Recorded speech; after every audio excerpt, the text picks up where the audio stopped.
we determine that. We determine how it, looks, feels, if something needs to be moved. Gotcha. If they need a lift in their car park. So any of that. Okay. Comment? I like the one parking space per bedroom. And then I guess maybe if we don't have that many 3-bedroom develop units here, do we? Or would you just do 2 per 3-bedroom and 2 for 2? Or would A you lot of the ones I've been running into is 1 and 2. Graham, the ones you've talked to, have they said how they are yet? It's going to be mixed. I mean, 1, 2, and 3, but predominantly they're pushing more 1 and 2 units than the other 3s. The 3s don't sell so well, if that makes sense. yeah.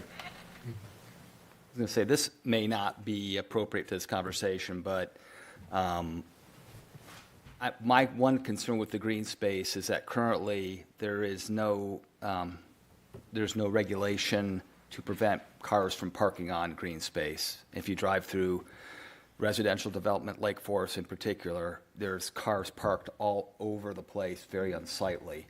I actually focused, not knowing what exactly this topic was covering, I went and focused on the residential requirements, and I think there's some opportunity, and that may be revisited at the subdivision regulations if we revisit that in the future. But I'm concerned that we're going to have residential townhomes with these parking spaces, and then you may have trucks and cars and that parking on the green space because they don't have enough space where they're at. So I want to voice that. Typically, from what we've been seeing, they have HOAs because of the open space, and the HOAs can limit that or restrict it. They can fine people.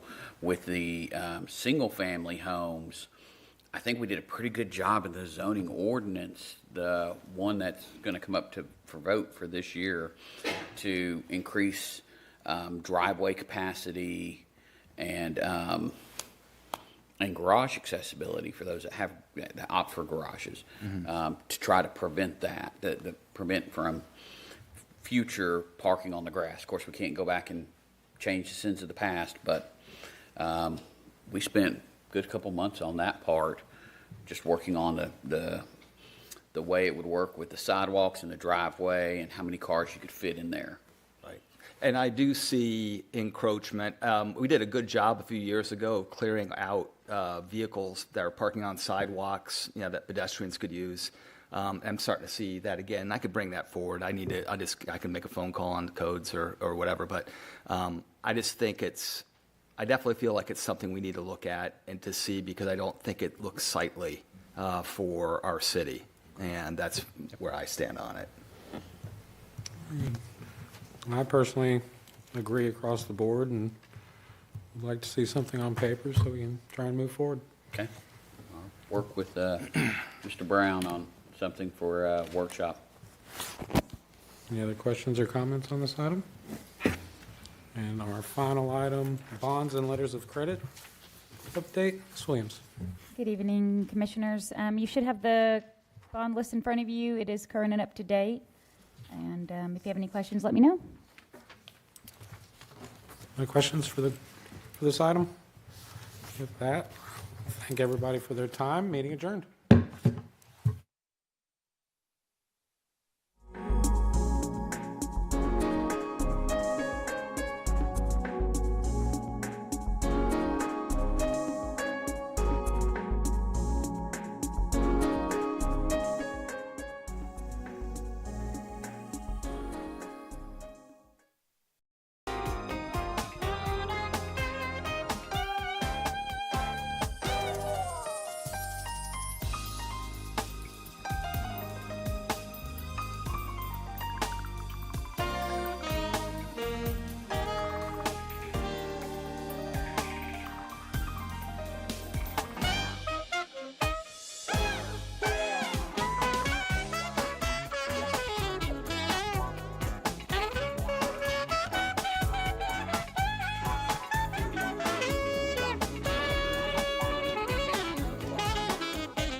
Good evening, everyone, and welcome to the Park and Recreation Advisory Committee meeting. Today is January 27th, 2025.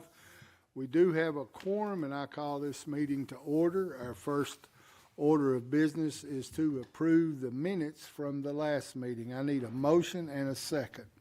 I'll make a motion. A second. Motion for Mr. Chuck and a second for Miss Mary Jane. All in favor, say aye. Motion passes. So we'll jump right into it with this upcoming event. I hope it's as big as it has been the last couple of years. Miss Kathy, tell us about the father-daughter dance. Father-daughter dance is this Saturday from 2 to 4 at LaVergne Middle School in the gymnasium. It's got an Aladdin Arabian Nights theme. We've got the photo booth, snacks, and dancing.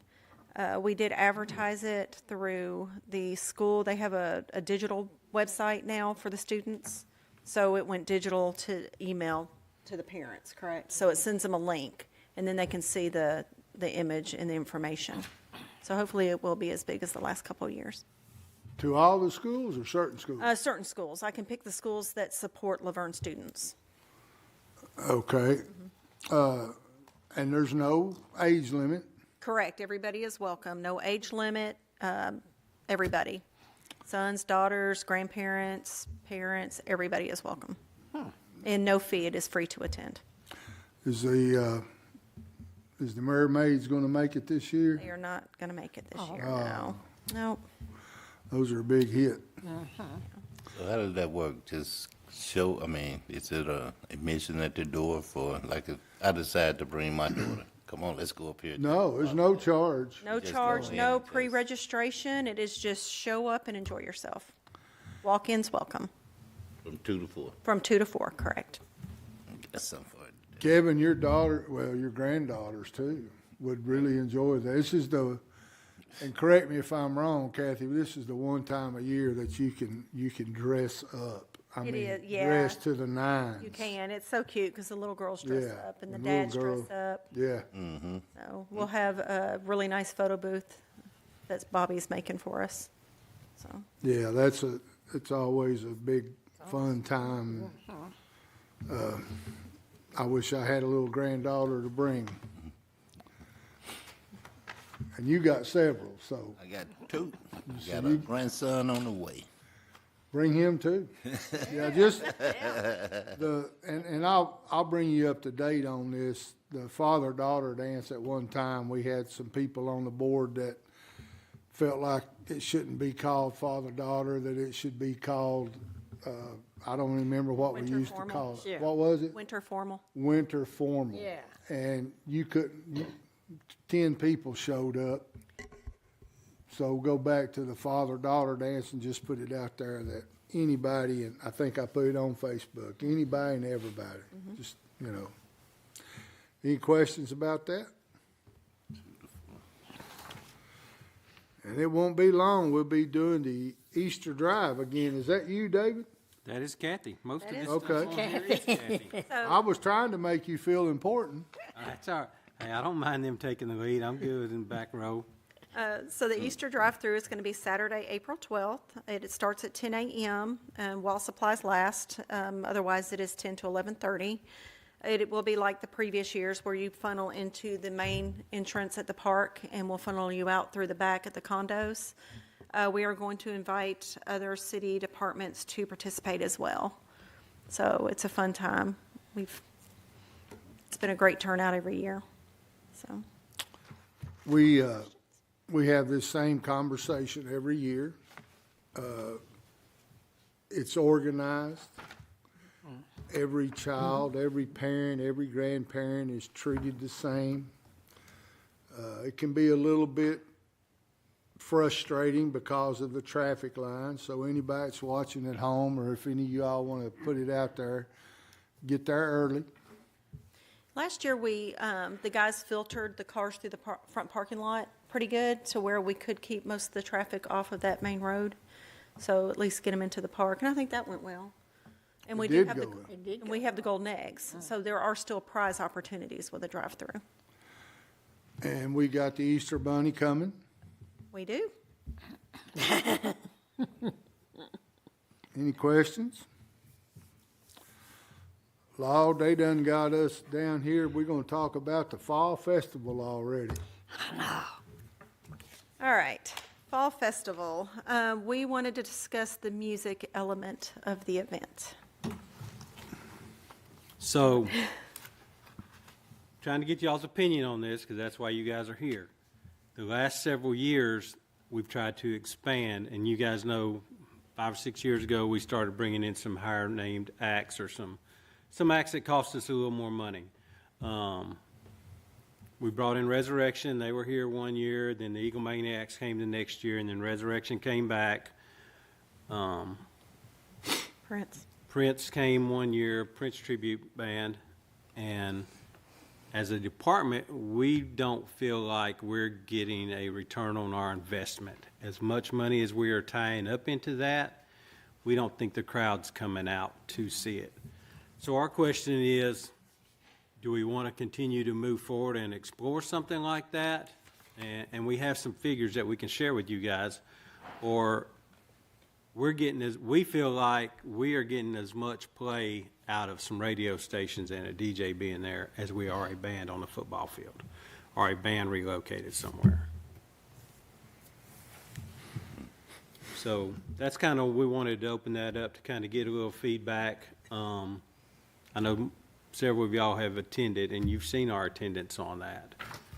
So we don't know if we're throwing good money after bad, because we're having the audio tied up, we're having to rent a stage trailer, having to secure the bands. And if it's somebody that's not local, then we do have to go through the contract process. Even with our local bands, we're getting a little, they have a recognition, so they bring some people in, but is it worth still the rental on the audio and the stage trailer for what crowd we're bringing in? And we have tried it everywhere. We've tried it on the baseball field. We've tried it in the front parking lot. We've tried it in the front grass up there by the tennis courts. We have tried it, did I say football field? It's on football field. So we don't have a good answer for it. So that's kind of what we wanted to bring to you guys. Is that something, is anybody going to be heartbroken if we go away from the live music but provide a DJ or a couple radio stations? But now, okay, along with this, we're going to have the parade. The parade will still, everything else will still take place that day. Okay, It's just that just I mean, inside we the can park. still explore the live music. We just feel like with the amount of funds that we're getting tied up in there, can we offer something better and do away from the live music? Or I'd say we are probably at an average every year we're spending $15,000 on stage trailer, audio, securing music acts.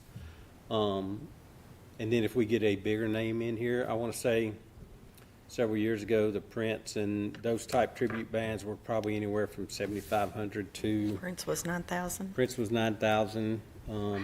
The others were $5,500 to $7,000. So, and you know, along with that goes to bring those people in here. You have to have the stage trailer here, and you have to have the audio on site. So, we just want to throw that out there. What did you think about radio stations? To see if, like, a radio station want to come out here and host it? Not hosted, like, the Buzz FM has come out a couple times. Jack FM has come out, and they'll play music during the event, and they also do giveaways, and they interact with the public.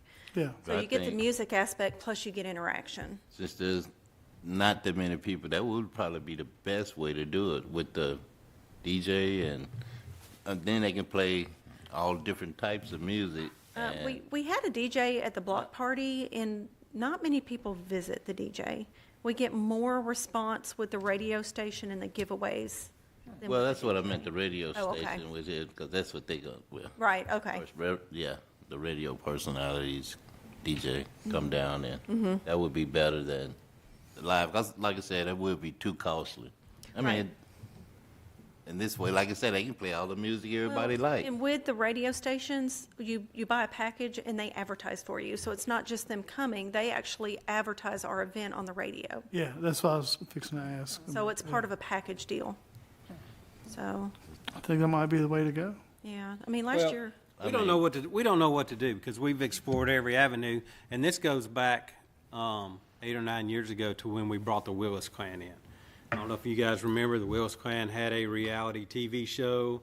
There was like 11, 12, 13 of them in the family. We thought, all right, this is going to blow it out of the water. We might have had 100 people at the most there. And what that cost to us was, their figure was considerably higher than the $14,000. So It seems like it's a part of advertising that we're having a problem with. I don't know if it's advertising because even the Willis Clan pushed it out on their own stuff, and they had the reality TV show. So they were, I mean, at the time, they were pretty well known. It's just getting people to come here and listen to it. And, you know, Resurrection is a Journey tribute band. They're huge. They draw, you could probably look them up, and they draw thousands everywhere they go. And we had a clicker, and we probably had 125 people there. And if somebody drove down the road and they even looked at the football field, we were counting. I don't have a good answer. That's kind of like we brought it to you guys, because we go over it all the time. What's the winning combination here? Well, could we move it somewhere else, closer to the road, or? Well, we have moved it. You know, it's been in the front parking lot in Yeah. the middle of everybody. Right. Several years ago, we had an outside rep come in, and he kind of did all of the music for us, and he secured the acts. And that was in the front field, and it's still, in the middle of the day, there was one person on the bleachers listening to it. So, yeah, we don't know what the answer is. We have a good crowd at the food court. So last year we put them in the food court and still didn't get any foot traffic over on the music side. I'd say radio station's the way to go. I think, and I'll try to be as non-partisan as I can, but I think with LaVergne being so diverse that any kind of music you bring is going to be a hit and miss because if you had a band that came in that played majority Hispanic music, I think that would be huge because that's just the way our community is. I don't know that you could bring in, it's like I put a question out on Facebook the other day, name me one restaurant, just one, not two, just one, that everybody would agree on. There's not. There's not one. You're not going to satisfy. So the money's not worth it. I'll tell you something I would like to maybe look into. We used to kind of do it. Just pick out a time in the summer there sometime. And obviously with David being involved, it would probably be the hottest, most smoldering evening. But you can guarantee some rain to cool. Guarantee it'll rain. But maybe look into having just a singled out music night by itself. Now, music-wise, I don't know. Well, I myself, all those bands, I even liked, I went to Nashville one night and watched, they had a band down there that was Motown. I loved it. But you bring that kind of band in, you're going to get a bunch of us old fogey people, a lot of the African-American people. The Hispanics ain't coming. Young people, my son and I was sitting at Chappie's today, and they had on Motown, and I was doing my best to sing, whatever you want to call it, caterwauling. He's like, Dad, I've never even heard of this. So the position you're in is not easy. And to answer your question, for that kind of money, no, I don't think you should even entertain it, because if people come to Fall Festival to come up there to walk around, look at things, the vendors, you know, I don't think it's worth the money myself. I don't know what the answer is, but I do know with such a diverse community, any kind of one particular music that you bring is not going to satisfy, I should say, everybody, so. Well, music in the parks, if we were to host some of those are more manageable for us because most of those bands bring their own sound equipment, and it also takes the stage out of it. So that's a savings there. So actually all we're paying for is the band. So that is more manageable for us. We could And actually, still, you draw the same about, you'll probably draw a bigger crowd on something like that. When we used to have them, it would be generally, we'd have 50 people. So we'd have more people watching that than you would at the Fall Festival. couldn't we, if you did something like that, a music in the park, could we not, the city, could we not furnish the stage? Is that a big expense? Well, if you remember, if you know the concrete pad back there at Pavilion B, Yeah. that's why years ago that was kind of formed and poured so we could host music back there. So we have an electrical outlet that will push all of that power required. And at the time, it was thought to host that in the evening when the sun goes down, and then people sit kind of back in the trees a little bit. So we had decent turnouts there. Yeah, I was there a couple of times, but maybe not even have this discussion about the music, so let's keep, in my opinion, Fall Festival, keep it to just that. If you want to do a radio station that's a very minimal charge, then, pick out one that's willing to play some diverse music, if that's possible. Well, you don't find too many of those. You don't really find any of them. It's kind of up to the DJ and the radio station to play it, but like I said, we live in a community to where They're diverse. very. What do you think, Mr. Kevin? Yeah, like I said, to me, it's a no-brainer. I mean, I would go with the radio station and let them do all the advertising and all the pub, but we need to get out to it, because I think it's something to do with advertising. So people because I don't know any of those bands. I like music, all of them you just named. I don't know none of those. And I'm sure a lot of people around LaVergne don't know. Well, some may not, but I don't know. They wouldn't attract me because I don't know them. So, like I said. When you're sitting on your lawnmower, what kind of music you got in your iPods? I don't wear iPods. I just think green, man. I just think green when I'm on that. I get it. But that's something that you got till, so you got 9 months, Kathy, that's just our opinions. Certainly my opinion. You know me, I'm very opinionated, but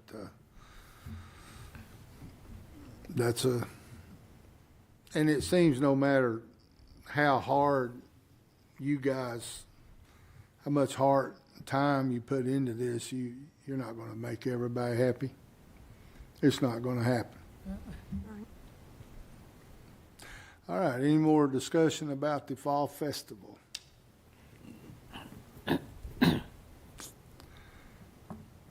I know they're hard to get, good ones. Is there any way to implement a food truck thing into that day out there somehow? If we did a music in the park, No, just or Fall the Festival? Fall Festival, just more, They have food trucks. we have I mean, several. more food. I'm talking about, I think we had 18 last year. Yeah, we Oh, generally really? try to Yeah. limit it to 2 of the same kind, so Yeah. they're not, you don't have 5 barbecue vendors and they're all competing and nobody's making money. so if you have a music in the park, implement, Just have a food truck Food or a truck couple things food and- trucks there for the audience. We could, yes. I mean, just, we work hard, you guys Yeah. work hard on trying to get things for the community. It's not about the city, it's not about Parks and Rec, it's about the community, and that's a tough job. And we've got such a diverse bunch of people that Yeah. it's kind of hard. All right, so we'll move on to the, Lord, they've got us plumb up to December, the winter, Well, there's a reason that's the on. winter festival. And it's because we want to keep you guys informed so you don't hear of something down the line and be like, well, we didn't know anything about that. We're on the Parks Board. So here's where we're at with the Winter Festival. 3 years ago, we tried something new. We were going to open up a crafts fair ahead of the Winter Festival. It is not working for us. It's not working for our vendors. We do not get the same vendors back because they're not selling enough the previous year. So the vendors we had this year, I'm not 100% sure any of them were repeat from last year. So our thought is, if it's not working for us, why keep putting forth the effort? Because we don't know what to do to make that better either. And we're looking at trying to remove that element out of it, but continue to keep everything else, the skating ring, the parade, the tree lighting. We're just not getting the feedback from the vendors that they want to come back. I can see that mostly because of Mother Nature. This year was nice though, but Yeah. you're gonna try to get a hot chocolate and coffee truck up there. We talked about going back to the senior center doing that as well. It was a little more intimate event, so we were going to reach out to them tomorrow after today's discussion to see if they would do the cookies and the hot chocolate again. Because a lot of people this last year asked where the cookies and hot chocolate from the senior center were. They missed it. So we were going to still do Santa's Village, snow rink, fireworks, tree lighting, parade, and then senior center. I know me and Mrs. Skinner had to run security for Santa. Yeah, No, it was very popular. Well, it wasn't the kids, it was the adults. Because they wanted to get in and out quickly, and they're like, just let my kid go through. And it was like, no, the line's back there. And some of y'all may know some vendors that have set up at that craft fair before, and you can get some firsthand information from them to see how it went. I don't think you have to ask them. I could see it, but I guess if they just wanted to, I'm sure you wouldn't say no to them. I wouldn't say no if they wanted to come. I just, with the time, we have it from, excuse me, from 3 to 8, and with the parade being in the middle of that, it's just, the parade takes all the audience away from the vendors. You can't do it too much earlier because then that stretches it out, and you're not going to get the same people stay, or they're going to want to come around the parade and not come out twice. And you can't have it much later because it's cold after dark.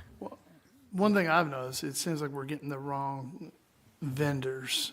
It's like people selling jewelry and stuff like that, and not everybody is coming there to pick up Well, jewelry.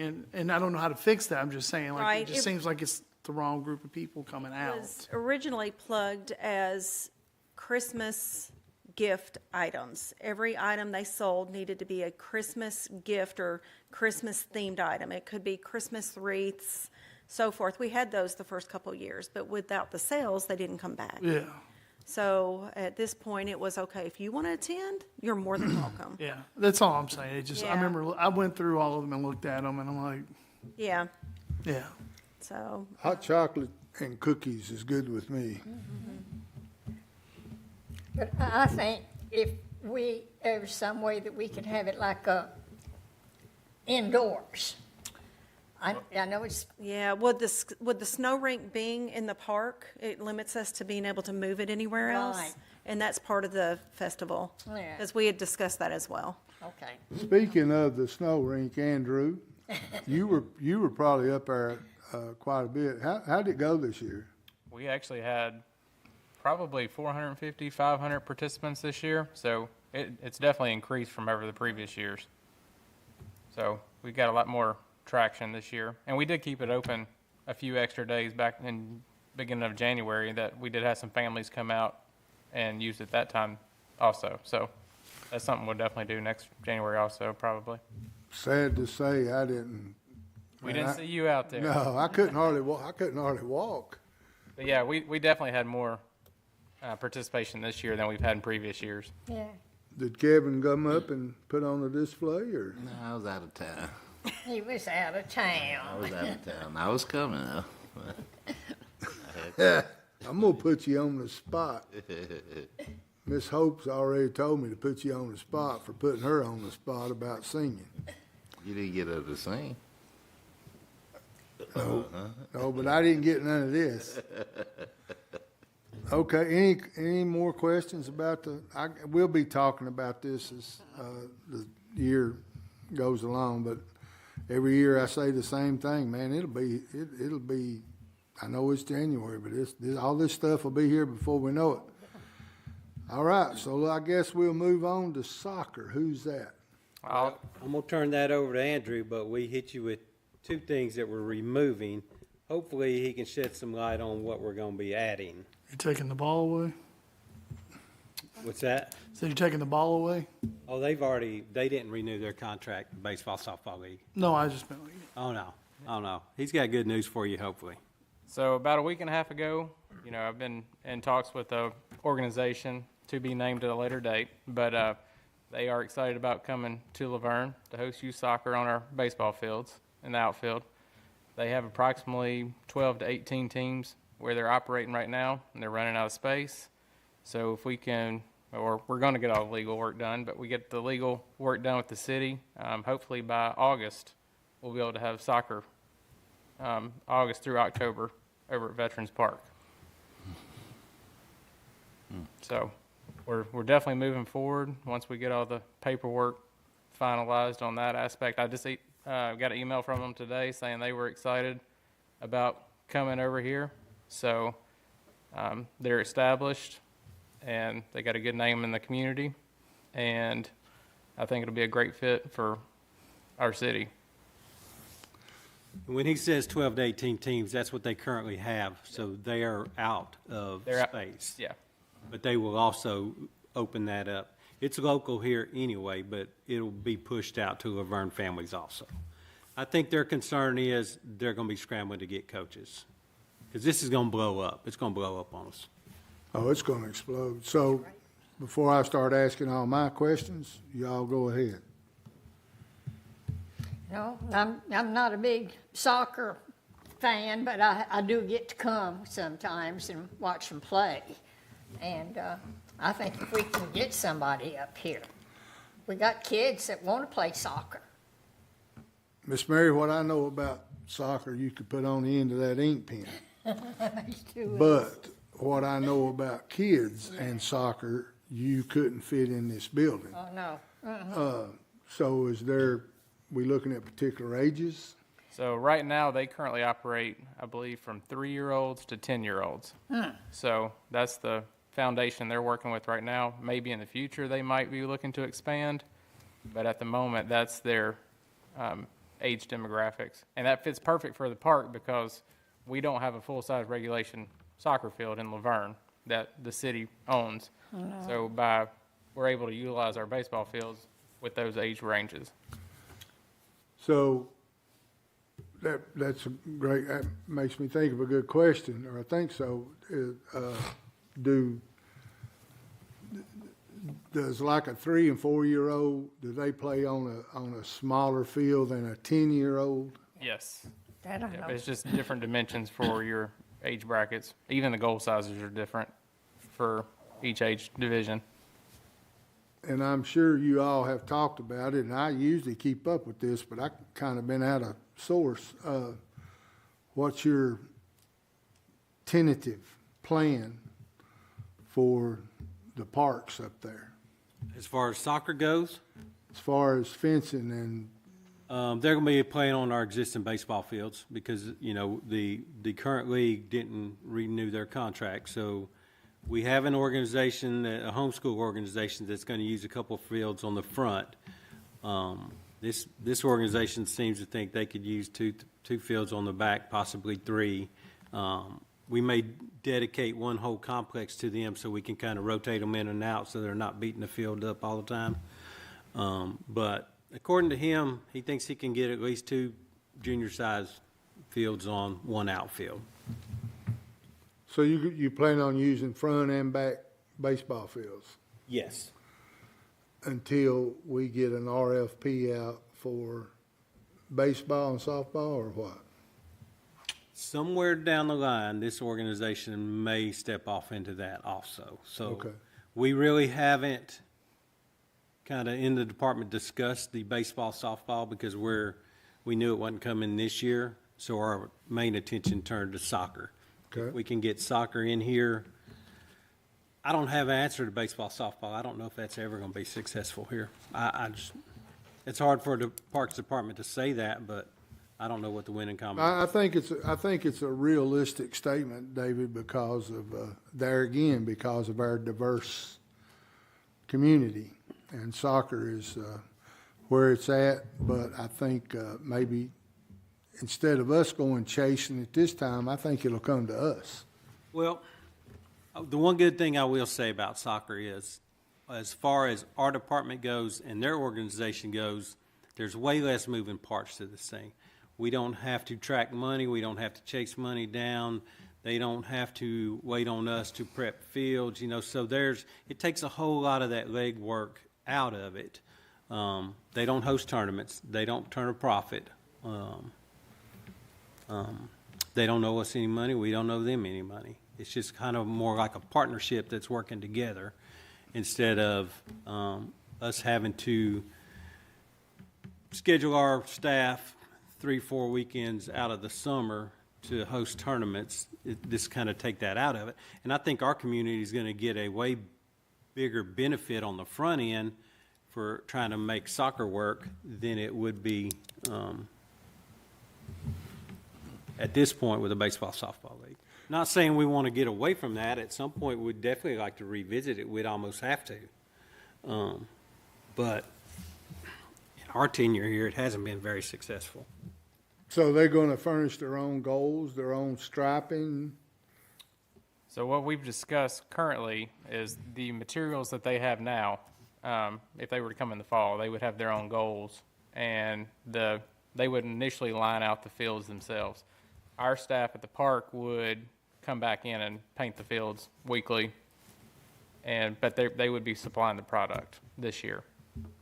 Now, in the future, that might change if they were Right. to. I'm excited. I'm glad we're getting started because I think it'll grow like wildfire. What about the concession stands?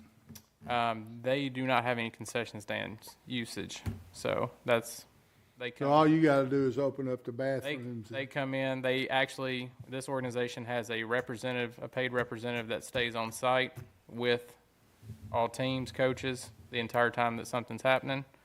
So that individual is the one that's responsible for locking up the bathrooms, opening the facilities, things of that nature. And what about our legal team? Are they? They have been notified, and everything that they have sent back with us has been positive. Good. Well, I'm excited. I know I've been wanting it for a long time. I hate about the other, but it just doesn't seem like kids, and I'm not picking on Kevin, but if we had more Kevins as far as volunteering, coaching and things like that, things would be good, but we don't, so we have to move on. All right, I'm excited about that. Stay tuned. We'll be watching. Anybody else got any questions about soccer? And now workshops. I don't know what that is, so I'll just turn that over to whoever. That's going to be Kathy and Molly, I think. All right. Oh, Molly. All right, Molly, step up to the microphone. So we have been, we have been discussing maybe offering some workshops out of the multipurpose building quarterly, free to the public. So a woodworking workshop, back to the basics, auto care workshop, just different things free to the public that different age groups. So the woodworking could be for kids, like the local hardware store does build a birdhouse or whatever. And then the auto would be the teenage driver age group. show them how to change oil, check their oil, change a tire, just basics that they might not already know. Man, I know a bunch of people that need that. Yeah, and then some other ideas we can come up with. So right now, we're looking to maybe do it quarterly on a Friday at the multipurpose, maybe starting at 6 o'clock, and then however long it takes for each individual workshop. So you're gonna set up like stages? Or, State as far as the auto or I mean, if you're doing all that inside of the multipurpose, are you gonna have like a different? well, it'll the be word, a booth? one workshop each session. So the first one's probably going to be the woodworking. Okay, So, I got right, yeah, because we'll probably do one a quarter. So the woodworking, we have somebody in the department that could show them how to build a birdhouse or a wooden toolbox, whatever kit we decide on.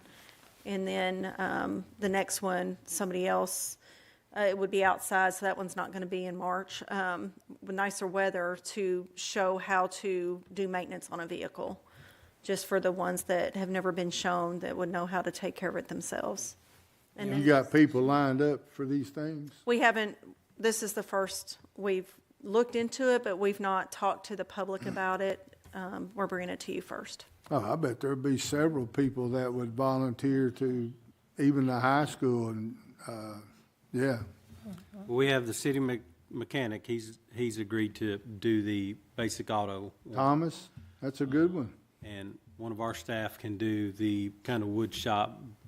We may try to partner with other departments within the city at some point, maybe the fire hall, just kind of get them over there. Kids love fire engines and stuff like that, maybe the library one night. So, yeah, we're kind of kicking around different ideas. It's something we had thought about several years ago when the Parks Department thought we were going to take over the police substation, and then that kind of went to the wayside. So this is another idea. Our building's not really renting 100% of the time anyway. So Kathy wanted to kind of offer something back, and she kind of felt bad because she wanted to get rid of music. And she was like, I got to replace it with something. It's just something else to offer to the public. I think that's awesome, That's Kathy. good. Whoever came up with that, have you, do other cities offer that? I've not looked at it to see, honestly. I don't think so. I don't think they do. I know a lot of cities have contractors that offer. A lot of cities don't even do the events we do. They have outside organizations that host a lot of their events. Kevin can come over and teach them how to sharpen lawnmower blades and check oil and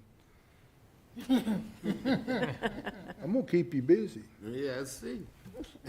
It's good. No, I think that's great. I think there's a lot to that because, man, I know when my kids were young, I taught them how to change tires, check the oil, power steering, you know. I'm sure our guests in the audience ain't got a clue about what we're talking about, so. No, I think that's a great idea. This is things that they used to have in schools. Things we need to bring back. Yeah, They don't have that in schools anymore. good common sense thing. All right. We could have a cursive writing I class know, that's one what I was night, thinking. or balancing check. Buddy, I would be, Right there. I'm terrible. I didn't know how bad I was. I really didn't. All I can do is write cursive. I can't print. You can't read my printing. Yeah. I can hardly sign my name. I've forgotten how to make letters. All right, so let's move on to the next one, movies.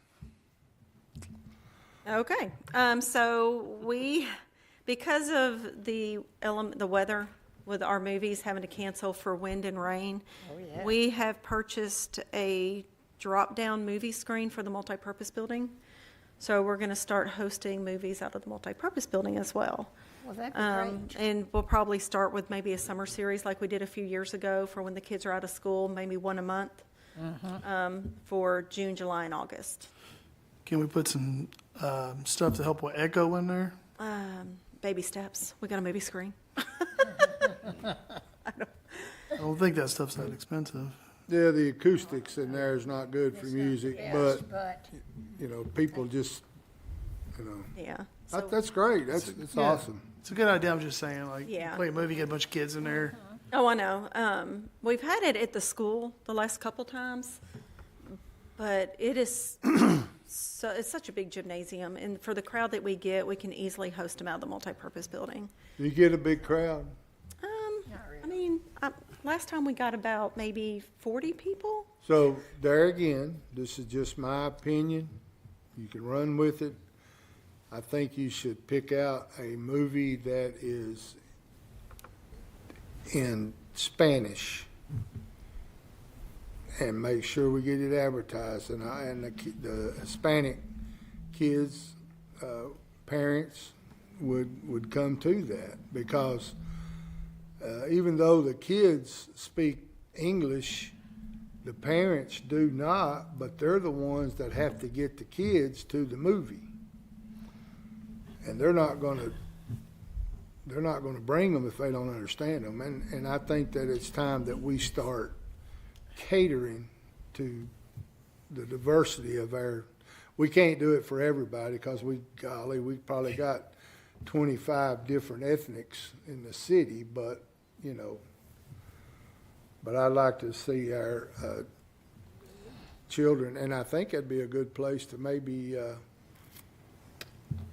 talk about soccer. Start recruiting. Well, just putting it out there, because, there again, those parents understand it. To whereas a parent like me or grandparent, I come watch the kids have fun, run and have fun and sweat, but as far as what's going on, it's like hockey. I support the Preds. I love that the people are flocking, but I don't know anything about hockey. And I'm not afraid to admit it. So any questions, concerns, comments? All right, as you all know, I have changed the meetings. If you get mad at anybody, it's all on me. It's not got nothing to do with the city or the mayor. It's all me. So our next meeting will be March. I've decided to start having them every other month, unless there is something that maybe we need to meet about. Molly will send us a thing, and we'll try to make a special meeting, but every other month. So our next meeting will be March 17th, 2025. With that, I'll call this meeting adjourned. Pen back, sir.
The time is now 5:03, and I'd like to call this meeting of the LaVergne Library Board to order. Today is January 13th, 2025.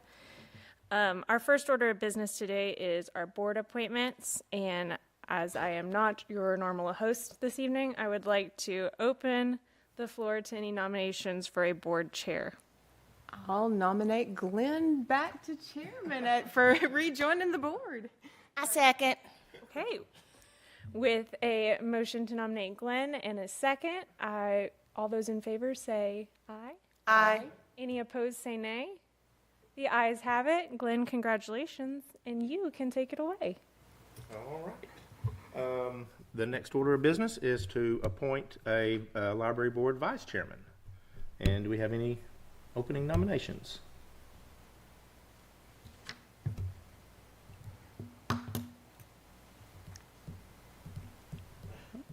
Well, then I will nominate Leslie. All right. I'll second. All those in favor? Aye. Any opposed? All right. We have Leslie. Congrats. All right. We'll go on into the minute. I got so excited to chair the meeting that I skipped over approving the meeting minutes. Well, we can go back and do that, right? Yes, we Okay. can. We'll go back and we need to approve the minutes for the November 4th, 2024 regular meeting. You should have a copy of those in front of you. Have a motion to approve the minutes? So move. Second? I'll second. All right. All those in favor? Aye. Any opposed? All right. The minutes are approved.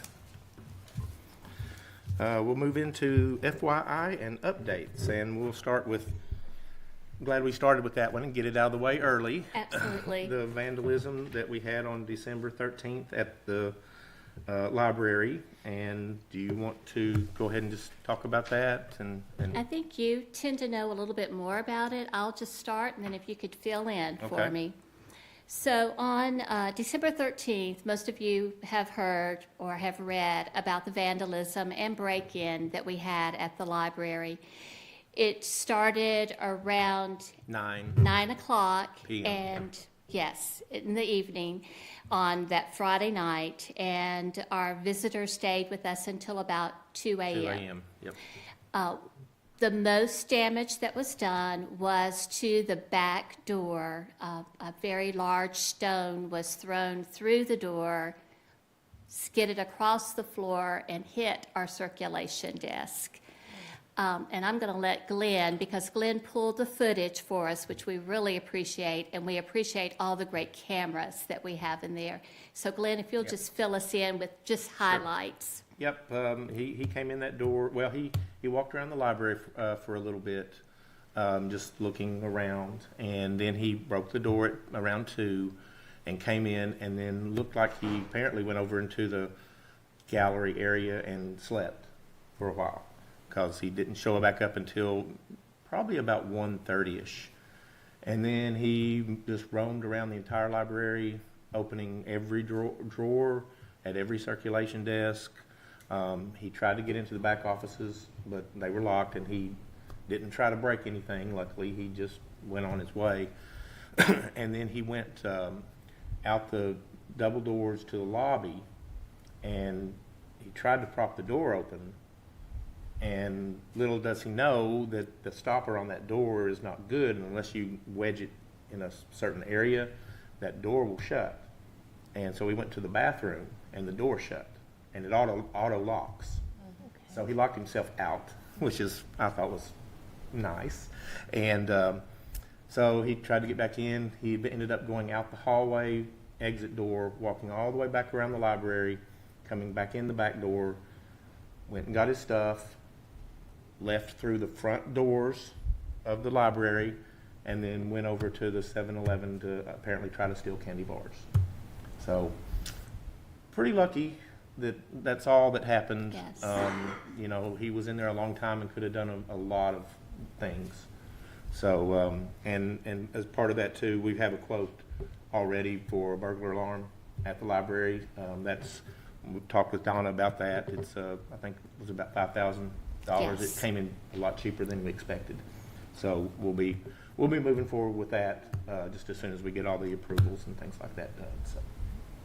Thank you, Glenn. And he was caught. Yes, to my knowledge, he turned himself in, but they were very hot and heavy on him, and thankfully for all the public that put out the word and shared the post that the LaVergne Police Department had put out. So he was in custody. Wonderful. So, and like Glenn said, there could have been a lot of damage. He could have even just gone through and knocked all the books off the shelves. Of course, any money that we have was locked up in the back offices, which I teasingly say that we're like Fort Knox, but I'm so thankful that we are, because at night there are certain doors inside that we do lock, and that worked out well. The new door is on and looks great, nice and clean. Come see that. So that was great. The tiles, there wasn't a lot of damage to. So all in all, we were fortunate. The biggest damage that was done was that we had to cancel our Santa visit for that Saturday, because when he came through the door, burst the glass, he walked through the glass and then he walked all over the library. So we had glass everywhere. And so that's why we had to cancel, but we did reschedule. And like Glenn says, we do have Turner Security, who came out, gave us a good quote and a very good monthly amount, so it's not going to cost that much. Turner Security does our fire alarm system, so we feel very fortunate for them to come out and help us out in that way. And for 22 years, this is our first major thing, so I feel very fortunate for that. Yep. Okay. All right. Let's see. You just want to go ahead and continue with Sure. the agenda there? All the rest of this is our FYI for your information and some updates. Our Saturday, December the 14th. Nope, it was the next Saturday, the 21st, correct? That would be 7 days. We had Santa at the library. We had a story time to begin with. Thank you to Alderman Haas, who came out and joined us for our story time and for our visit with Santa, and helped us give out our goodie bags. We had approximately 244 in all. I think we had about 105 in our story time, and it was a lot of fun, and Santa was in rare form and had a very good time with the children. So it worked out wonderful. And also a big kudos to JJ from the fire department. He came out and his photography skills are amazing. Still have not got those pictures out on Facebook, so we're working on that. And there was one other special guest. Oh, yes. So we had the Grinch. The Grinch came, and of course, he is wonderful with the children. He did a great job with entertaining them, and it's kind of funny. A lot of children love the Grinch just as much as they love Santa. So that worked out good. And we also had an elf for story time, Danny, who did a great story. So we appreciate that. We have our book sale going on now. It started January the 2nd through February the 1st, or until we sell out. We still have quite a few great books that have been donated to the library. Books are very inexpensive, 50 cents for hardback, 25 cents for paperback, and all children books. So would love to have everyone come out and peruse our books.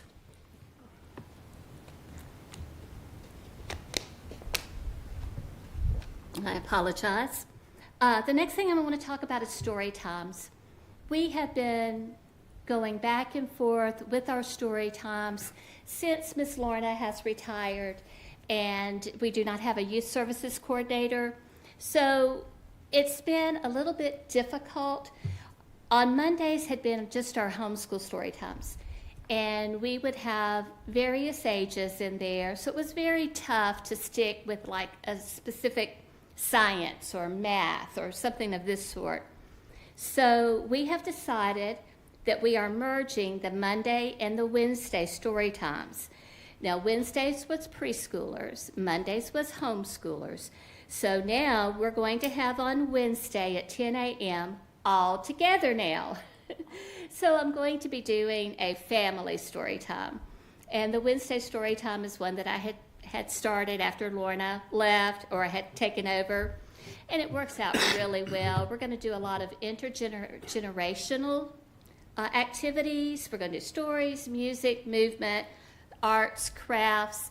And my goal is to use the older children who come to the story time so that they don't feel like, oh, this is real babyish for me, to help out with the youngers. We're going to partner up, kind of be like a big brother, big little sister, or vice versa.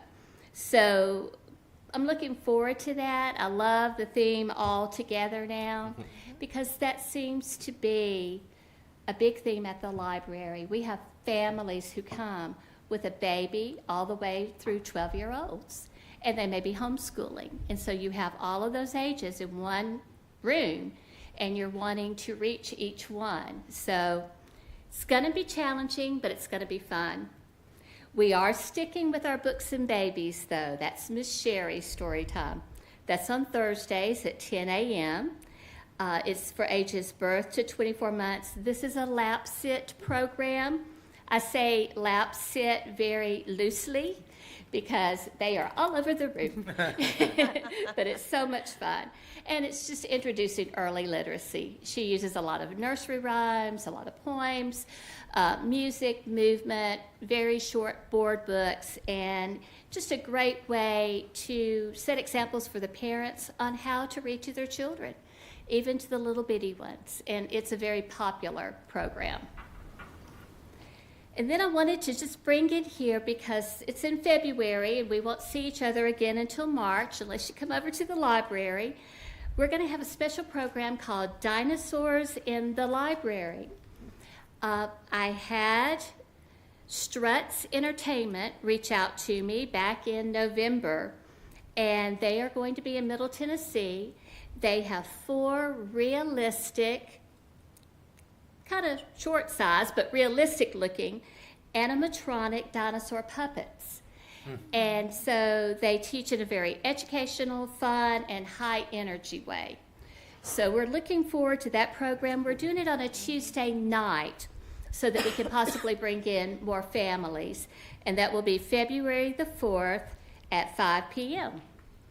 So I will be sure we'll be getting that out on Facebook. We'll be getting it out to everyone. And before we go to the library board schedule for 2025, I would like for you to pull your schedule here. If you will see on the back, children's story times. Of course, our first one is going to be the 22nd. We are waiting until after Martin Luther King Day to do the first one. And that will be the 22nd and 29th of January, all together now for all ages. And then the 23rd and 30th would be our books and babies. And I love the blurb. Discover the joy of stories, songs, and community at our all-new, all-together now story time, perfect for all ages. This inclusive event brings everyone together to celebrate the magic of storytelling. And I know, Carissa, that clicks with you, being our librarian. And then you will see the different events that we have going on. Tonight, we have going on right now Lego Fun for ages 5 through 12 and Strings and Things for ages 18 and over. So as you can see, we do a lot of things for a lot of people. Okay, Glenn, would you like to go over the library board schedule for the rest of this year? Sure. The 2025 library schedule as follows. Well, today is the 13th. The next meeting will be March 10th, then May 12th, July 14th, September 8th, and November 10th. Okay, and I appreciate you all. And as I have said before, my goal is to get these agendas out to you early, and that includes you, Jerry, so that Jerry can do his job. Thank you for bearing with me tonight, and then I'll turn it back to Glenn. All right, we're down to library board comments. I'm sorry, I don't know everyone's last name yet, so Ms. Clear. Yes, sir. All right, so as always, Ms. Donna, the library does a fantastic job, but I also want to highlight how our city supports you. So we are very fortunate in LaVergne to have our city government support the library and understand the importance of literacy and what that library does for our community, the doors that it opens. So just can't say enough great things about LaVergne. Thank you. And we want to let Carissa know that we are keeping her and the libraries in the schools in our prayers for some things that they are going through right now. And we appreciate you advocating for the children.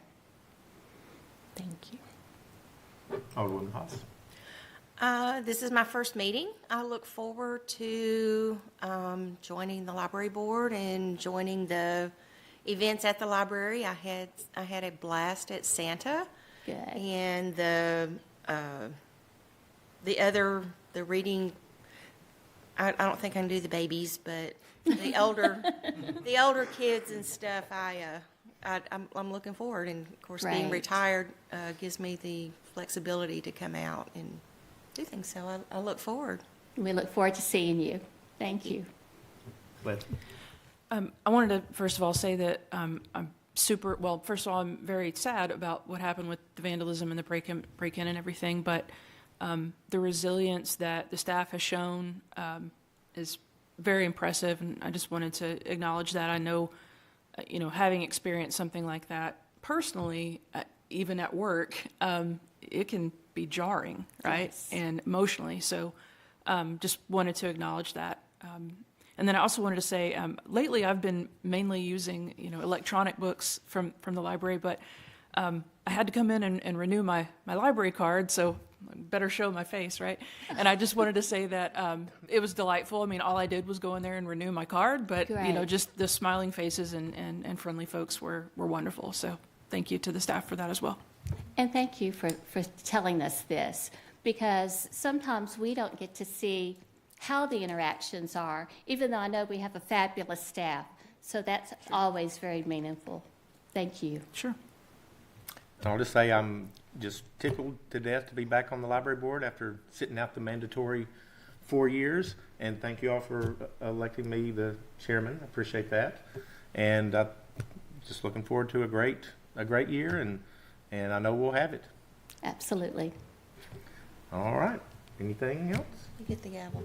Oh, Yeah, will you call the meeting adjourned, please? all right. I will call this meeting adjourned. Thank you all.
Call the meeting to order. This is LaVergne, City of LaVergne Board of Zoning Appeals, November 26, 2024, 5:30 meeting. We have a quorum. First order of business is to approve the minutes from October 29th. The board members had an opportunity to review the minutes. Any questions, comments? No. Making a motion to approve. I'll second.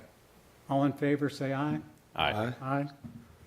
Our first item under old business has been deferred, so we'll move into our new business item.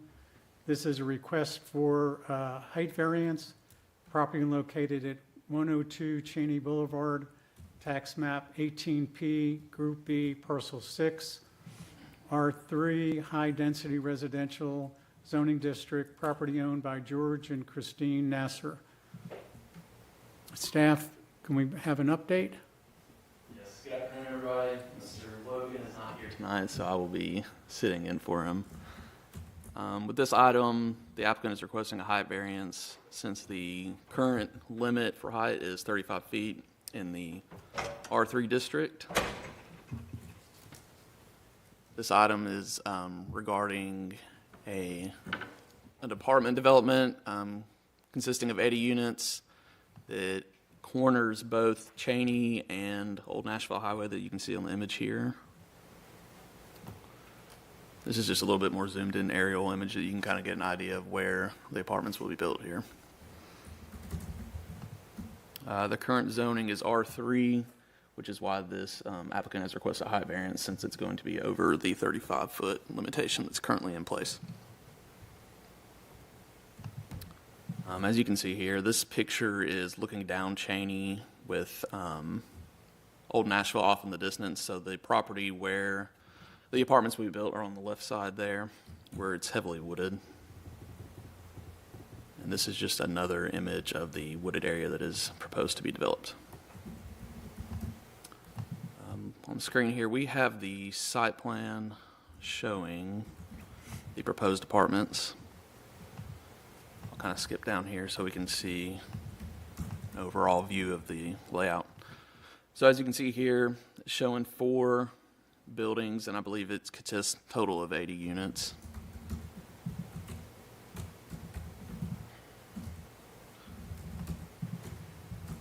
This is just another image of the overall site, showing some of the different elevations and specs.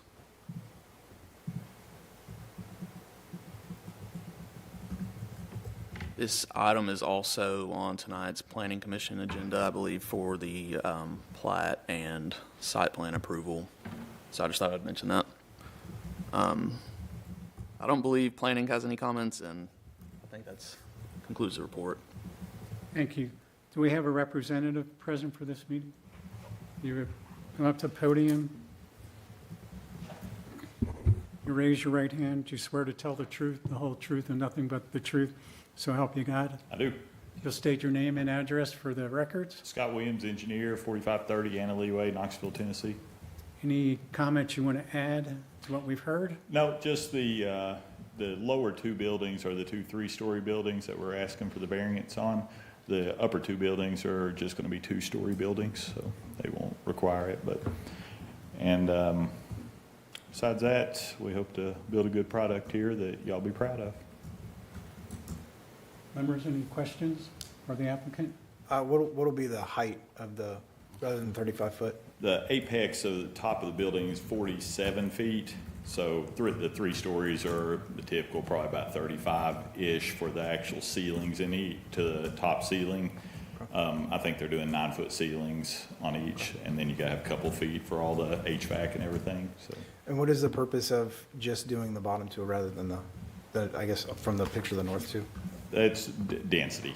They just can't put any more. And the purpose was when we were going through site plan approval last month and working with the fire marshal, we wanted to make sure we could get a road that went all the way around the buildings that were 3-story. The 2-story, we've taken care of them in a different way. He didn't need access all the way around, but on the 3 stories it is. So we actually relocated one of the 3 stories to be in the center part of the site where we could have parking and drive aisles all the way around it. It was safety concern, yeah. Any other questions? Just for my understanding, the last time this came up, I believe there was future pending legislation or future pending codes that were going to allow it. Is that still the case? So there is a proposed zoning ordinance that's still in the works. I'm not sure off the top of my head, what the height restrictions will be in the new ordinance compared to ours now, but also don't have a set date to throw out there when it'll be passed. So it's still being amended and going through the whole process. Thanks. Any other questions? Will the new variant meet the current law code? Would the height variant, would it meet the current? Will the variance meet what we're planning on building? For the new, So the current height restriction is 35 feet for R3, and they're requesting a variance so that they can get those higher apexes on their apartment. So it'll go above what the current so zoning right now allows. we haven't passed that. What's that? We haven't passed the new, No, sir. The new zoning ordinance has not passed yet. okay. I don't know what your all's is. A lot of times, we've seen two things in communities. They'll either redefine what the height is measured to. Sometimes they just measure it up to the eave. Sometimes they go to the mid, between the apex and eave. So it depends on, I haven't read your all's new potential ordinance change, but a lot of times they do that because a 3-story is just hard to build in 35 feet if you put any slope on the roof. So that's really what we've run into. Okay, thank you. Members, do we have a motion for this item? Motion approved. Do we have a second? I'll second. All in favor, say aye. Aye. Aye. No. So we'll take a roll call then. Aye. Aye. Aye. No. Motion passes. Thank you. With that, this concludes our meeting unless there's any other questions from the members. Meeting is adjourned.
Won't you take me back to Tennessee? The award-winning Tennessee Wildcast is on the air with the latest info about hunting, fishing, boating, wildlife watching, and all things outdoors.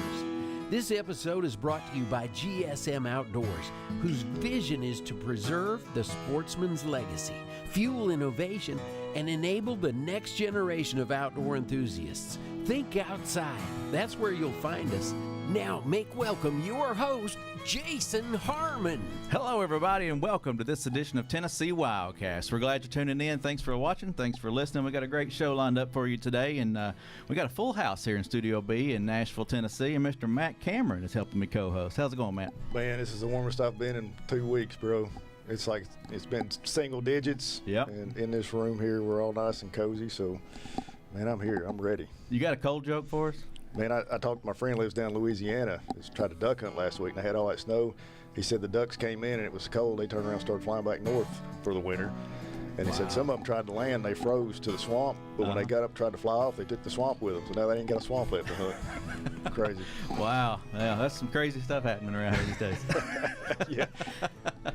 Well, that's the voice of Matt Cameron. And normally Matt's with me in Region 4, East Tennessee. But we got a special show for you today coming out of Nashville. And we got a group of great folks here with us today to talk about some events that happened back in September and with Hurricane Helene and some of the things that are still going on. So anyway, just wanted to give you that intro. But first I want to cover a radio station. We always appreciate our radio stations for airing Wildcast across the state from Bristol to Memphis. You can hear this show. And the station today is WJDT out of Morristown. They air Wildcast at 5:30 a.m. on Saturday morning. So we appreciate WJDT out of Morristown. And again, we appreciate all our radio stations and radio partners across the state. If you watch, listen, make sure you subscribe. Subscribe from those different platforms where you find our show. Our partnership with GSM this year, we're going to be giving away a lot of prizes, so it's important that you like, subscribe, share, comment, all those things. Engage with us so that you can get your name in the hat for some of these cool prizes from GSM Outdoors this year.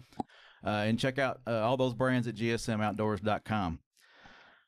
All right. Well, today we've got Shelly Hammonds with us, our new Lieutenant Colonel for the TWRA. I'm glad you're here, Shelly. Thank you.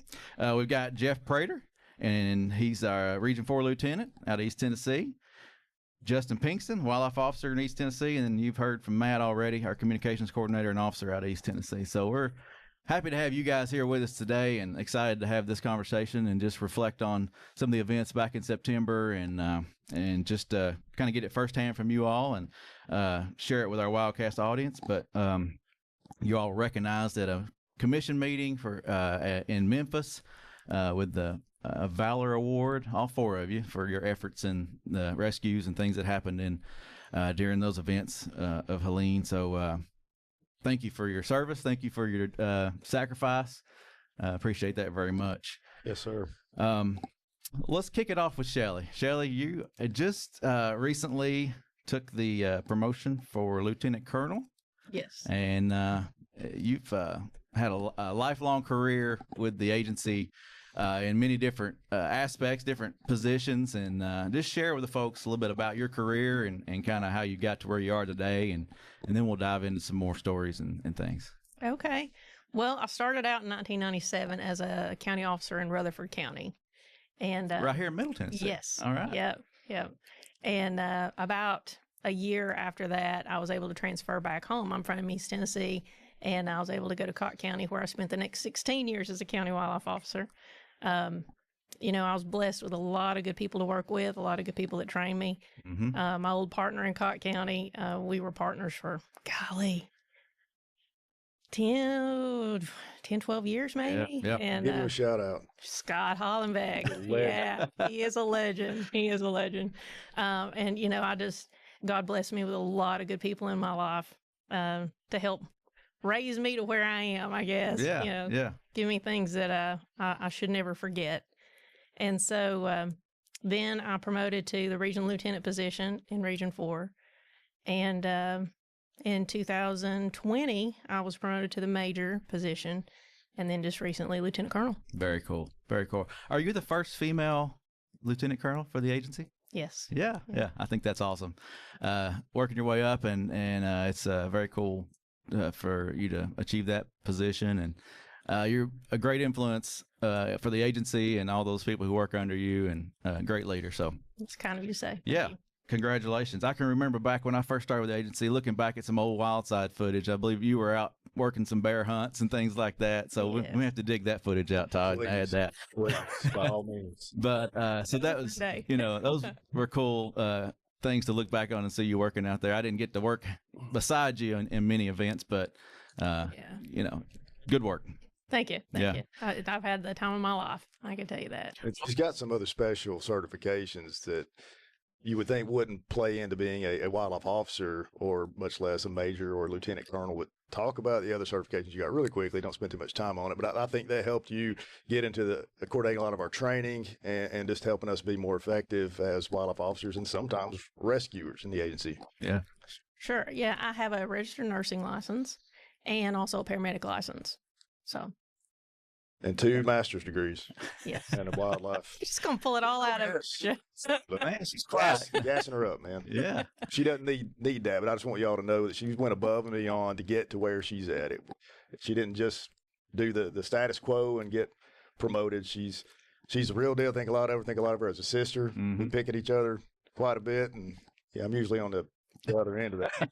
Done this kid. But at any rate, no, I grew up in Jefferson County. I hunted in Cotton County quite a bit in Rankin Bottoms. That's where I saw her for the first time. I'm like, wow, there's a girl game warden. It was the coolest thing, you know, back then. She never wrote me a ticket or anything either. So God bless her for that. No. But anyway, thank you for allowing me to tell you a little bit more about her. 'Cause we're very proud of her.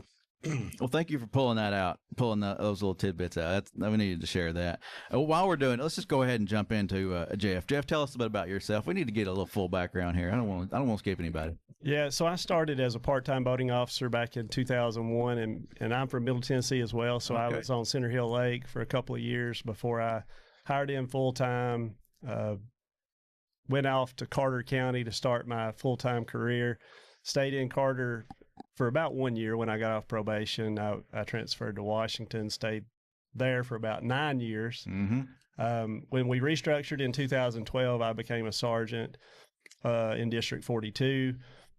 A year later, unfortunately, our lieutenant, Gary McWhirter, passed away, and I filled his position. So I became the district lieutenant in 2013, and I stayed there until 2020 when Shelley moved up. I sort of come in and filled her shoes as a regional lieutenant. So. Awesome.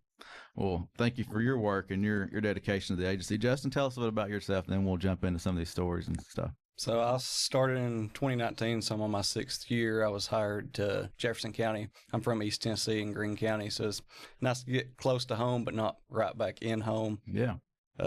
Some of those times, it can be hard to work in your home county. I mean, you know a lot of people, and everyone gets treated the same. Yeah, right or wrong. That's a way to look at it. Mom's fishing without a license. We'll do business. Wow. You heard that? You heard that, Mom? Wayne Rich at his retirement, his mom was there, and they said Wayne Rich is the kind of guy who would have written his own mom a ticket. And she was there, and he said, I'll never see my mama fishing, or I probably would have. I knows better, so if you're going to break the law and you know me, you know what's coming. Hey, Justin is Officer of the Year as well. Talk about that real quick. Last year I was selected as the 2023, well, I guess it was rewarded last year, the Secure Safari Officer of the Year. I'm extremely blessed to have that. Awesome. And fun fact, talking about Jeff used to be my lieutenant, made my first bait case with Jeff, turkey bait case. So yeah, pretty awesome. Unique connection there. Yeah. Well, and y'all continue to work together real closely, and we'll learn a little more about that today and some of the events that we'll cover. But anyway, so today is all about Hurricane Helene and some of the events that happened back in September. And I'm just going to throw out a few stats here, and then we'll dive into some of these stories. But during that time, there was up to 9 inches of rainfall in the area.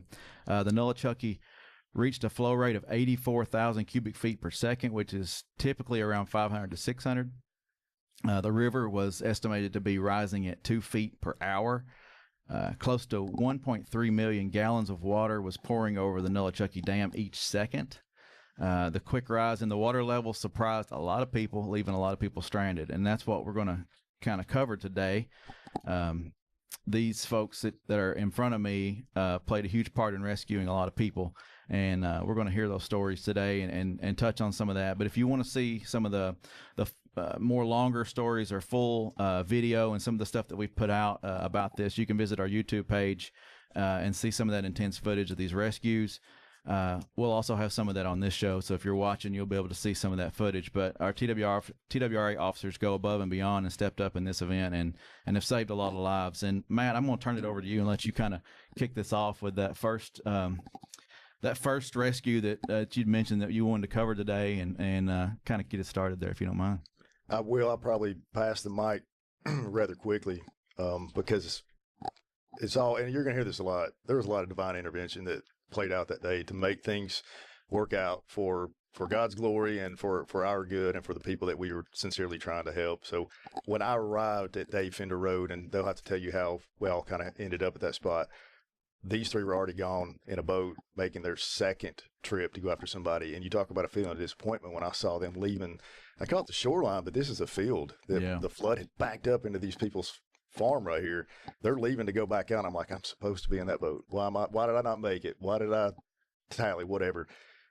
The reason I wasn't there was the man that they rescued and his two dogs were rather heavy. And had I been in there, we could have been going down toward that Nolichucky Dam that was spilling 1.3 million gallons of water. So yeah, it worked out for the best. Everyone was rescued, but I'm going to pass it off and let them tell you kind of how we ended up at that spot, because it was, I don't think any of us left for work that day thinking we're all going to Dave Fender Road and we're going to perform some rescues. Yeah. Yeah. Jump in. Don't be shy and share. And let's share that story. Okay. And everybody's looking at Shelley. Everybody's looking at me. So yeah, that morning, I wouldn't say it started off like any other morning for us, because we knew the rivers were going to rise. They always do. And we knew how much water was dumping in North Carolina. Mm-hmm. And our rivers come from North Carolina. And so the French Broad, the Nolichucky, and the Pigeon. And so, I think everybody was just kind of, we knew it was gonna rise, but what did we need to do? And so a lot of people already out working. We had a team of call out around, I don't know, I want to say about noon, 12:30, something like that. And they wanted our officers to bring boats to Unicoi County, to the Unicoi County Hospital, to Irwin, to the Unicoi County Hospital. They needed to rescue a lot of, patients and workers that were on the roof. Because that was flooding. It was totally flooded, yeah. The word I had gotten was the military vehicles could go in like 7 feet of water, maybe. And this was already 15 feet of water. Wow. So nobody could get in there but boats. And so about 5 minutes later, they called us off. So put that out on the radio that, it's a no-go right now. And then it was probably 25, 30 minutes later, we got the call again. Y'all have to go. So everybody just kind of started headed that way. I think Jeff would have been the first one to get there. One of the first ones anyway to get there, just due to his location, proximity there to Irwin. And so he was headed on his way, and I heard him on the radio talking with dispatch about someone flagging him down, that some people were in a house, on top of houses, in a house, needed rescue. So you're headed to the hospital, and now you've been redirected to this house. Yeah. And this was kind of it was on the way for me. If I was going to Irwin, I would take 107 to get up there. Jeff took 107 to get up there. Justin probably would have came the same way, and Matt. So we all would have gone through that area. We didn't really divert to go there. But once we got to that area, we stopped, and Jeff shared his location with me. I met up with him probably 20, 30 minutes later, maybe, after everything was going on. And then Justin had grabbed a boat. He was headed that way. Maybe another 15, 20 minutes or so after I had arrived, Justin got there. And we just jumped in and went. Matt was headed that way. He had called me and asked if he could do anything to help. I said, come on. I don't know what we're going to be into, but just come on. So yeah, starting out your day, you had no idea what to expect or, what would be ahead of you. And what was going through your mind, though, as you were on the road headed towards the hospital, and just what were you thinking at that moment? Like, I'm sure you're mentally trying to prepare for what's ahead. You don't really know. You've heard some reports maybe, but what was going through your mind at that time? My mind, I was just thinking, I don't doubt our guys' training, but please let them go home tonight to their families. Yeah. I mean, that was my heaviest thought. I think for me, living in and around the river, I think people become complacent with flooding. They're used to floods coming up. And I think some of that created the situation where people refuse to leave.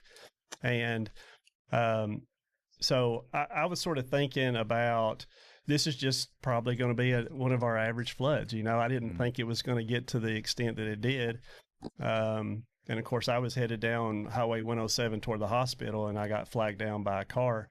And they told me that on Dave Fender Road that there was at least 3 people and a couple of pets that needed to be rescued. And when I pulled down there, I was pretty shocked at what I saw. The water was way out of the banks, probably, I would say, close to 400 or 500 yards out of the main channel. It had already taken some homes on that road. And the most frustrating part for me is that I was there to help and had no ability to help. So I'm there without a boat. I'm, of course, talking to, at the time, Major Hammonds, Lieutenant Colonel Hammonds now, keeping her in the loop. I ended up talking to Justin and saying, hey, can you get down here? We've got a live rescue that needs to go on. And so I was talking to the guy on the phone, and he tells me right off the bat, I've got almost no battery left. And he's telling me what's going on, where he's at, and I'm like, we're coming. But little did I know it was going to be, it felt like an hour. I'm not sure exactly how long it took, but I'm sitting there, people are staring at me, wanting me to do something, and can't. You just can't do it, yeah. Yeah. So ultimately, Shelly shows up, and that kind of gives me a little bit of relief. I'm like, okay, I've got somebody with me now. And then we're waiting on Justin to show up with the boat, and maybe. Yeah, I was coming from Jefferson County, and I'll give a shout out to my partner, my boating officer, Hunter Wisecarver. He covers Cherokee and Douglas. I was like, I'm going to grab our jet, because I grew up in Greene County. We're used to floods. When it floods, it means we get to duck hunt. Like, we've never had a flood like this. So in my head, I'm thinking, normal flood, I'm going to grab the jet. And Hunter radioed, he was in Cocke County helping with the flood already. He's like, hey, grab the prop. And I didn't want to take the prop, our prop boat in Dandridge, in case they needed it. He's like, hey, take it. And man, divine intervention, Hunter saying that saved our life, because we would have died in the jet. That jet wouldn't have been able to operate in that water. So went and grabbed our 90 prop and went up the interstate, and I could hear Jeff and Shelly talking on the radio about what was going on. And I was family and friends were sending me pictures, and at a red light, I was able to look at my phone and see like the hospital picture. And I was like, ooh, it's a little bit different flood than what we're used to. It's halfway up the hospital, and it looks like something you'd see on CNN at night with a breaking alert. And I was like, this is pretty serious. So I heard Prater on the radio. When he called me, I was like, what do you need? Where am I going? Because I could tell it was worse. He's like, I need you to come Washington County 107. So I hopped off the interstate and headed that way. And I can't remember who. Someone said there was a house going down the river. And at this point, I could see the water backed up. It's 600 yards out of its banks. And I saw a 2-story house going down the river, not floating. I had to been doing 20, 25 mile an hour going down the river. And I'm like, all right, this is serious. And it really didn't fully set in until you get out there in a boat. But I trusted our training, and that I felt comfortable getting a boat out there in that water, but it was pretty swift. And mind you, like Jeff said, this is 400 or 500 yards away from the main stem of that river. Had this been right on the main part of that river, it would have been a death wish to have launched probably a boat of any kind, a raft, inflatable, whatever, much less a rigid hull boat like we were in. We couldn't have done what we done had it not been so far away from the river. The water was still rushing pretty hard. Talk about all the crap that was coming down through there. You've mentioned it several times, the stuff that was coming by. You could see it in the videos, yeah. Yeah, just anything you can think of. It was picking up round bales. It was picking up garages, anything laying around, grills, anything. Cars. Yeah. Giant propane tanks. Yeah, hissing. a lot of those. The fabric in the fields from the tomato fields, and that was my biggest concern, was if anyone's ever drove a prop boat, you don't want to get something in your prop. Oh, definitely. And I was worried the whole time, like, hey, if this prop stops, we're in trouble. So take us to that point. The boat gets launched. Y'all are in it. You're going out, not for Brian yet, the man inside the house, but you had to divert because you thought you were going out for him. Is that right? Well, our intent was to go to Brian first. And when we got over there, Justin immediately noticed that I'll let you jump in there. So we went to Brian's house first, and we kind of had to go upstream first because there was a lot of debris in the water, and come downstream. And then I had to drive past his house to come back upstream, because if you turn too fast in that fast water, it's going to dump our boat. So I kind of come up to his house, and in the video you can see there's about a foot left of chain link fence. So I'm trying to navigate all that and not get stuck in something, get caught in a strainer. So Prater was talking to Brian on the phone, and I think he was in the attic with his dogs, and we was trying to get him out. And while they were working on that, Lieutenant Colonel was holding on to the house. Prater was talking to him on the phone, and there's a grandfather and his grandson on top of this block shed beside of us, and I'm starting to see the water come through the bricks. I'm talking like 5 feet up coming through. I'm like, hey, that shed's about to go down. Let's get them. Their life is in imminent danger. Like 60 more seconds, I don't think they're going to be there. Yeah. So we pushed off, grabbed them, and I was hoping in that time Brian could get out of the attic and be waiting on us. And thankfully, we was able to get them in the boat and get them back. Turned right back around, and at that point, Brian had made it back down. But in the 2-3 minutes it took us to get back, maybe 5 minutes, that water had rose to level with that chain link fence. So it went up 12 inches in 5 minutes. Wow. You couldn't barely see the chain link fence. And then I'm going to throw it back to Prater, because I was just driving the boat at that moment. But we were having issues with the boat, and something I've not encountered. That water was so thick with silt that it was having trouble. The water pump wasn't cycling water. Right. Yeah. What us country boys call the motor ain't peeing. That's a bad thing. It's going to overheat. It wasn't peeing. Yeah. So I was constantly having to shut the boat off, rev it, and get all that silt out of the engine. So I was dealing with that the whole time. And while Major was holding on to a clothesline, I was keeping it like quarter, almost half throttle, just to keep us in place of how fast the water was moving. And then, well, that shows the experience kicking in. You know, our officers know how to operate their equipment and are ready for, you know, whatever may come their way. That's awesome. So you jump out and you're going after this guy, right? So as we approach the home, you can hear him beating on the door, and he's yelling, "I'm stuck, I'm trapped," something of that nature. And you can tell he's panicking. And of course, Shelly and I are in the front of the boat, and I look at her and I'm like, "Are you good with me going?" You know, and just to sort of give you a little imagery here is around this home, the water's just rushing around, but like behind it was like a little eddy. Like the home was creating this calm water.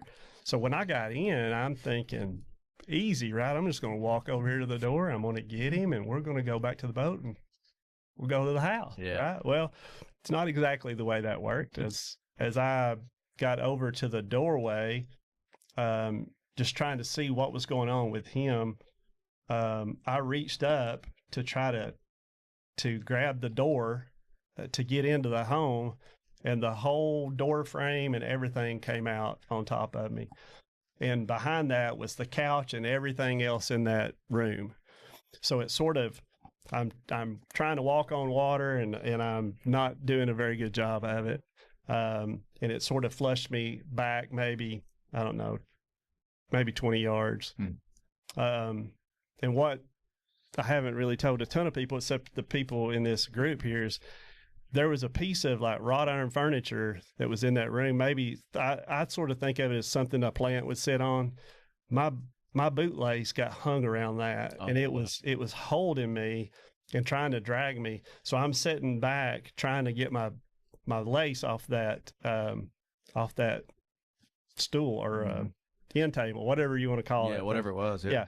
And eventually I get it off. I make it back up to the door frame, and somehow in that time Brian has got that door open and has made it down he's coming down the side out of the main flow of the water and coming through the home. Let me back up to say, as soon as that door came out, the water was flowing hard. Yeah. through the home. And so he was kind of sidestepping that. And I asked for a life jacket and I asked for a throw bag. So I threw him a life jacket. He just put it on. It was a horse collar. He put it on, didn't strap it or anything, just had something on. Right, yeah. Do what you can do, yeah. Yeah. So I threw him the throw bag, and he at this point is focused on the dogs. He's got a lab and an older beagle, gray-faced beagle. It would struggle to swim in that for sure. Sure. And as he come down through there, he tried to send the dog. The dog didn't want to come to me.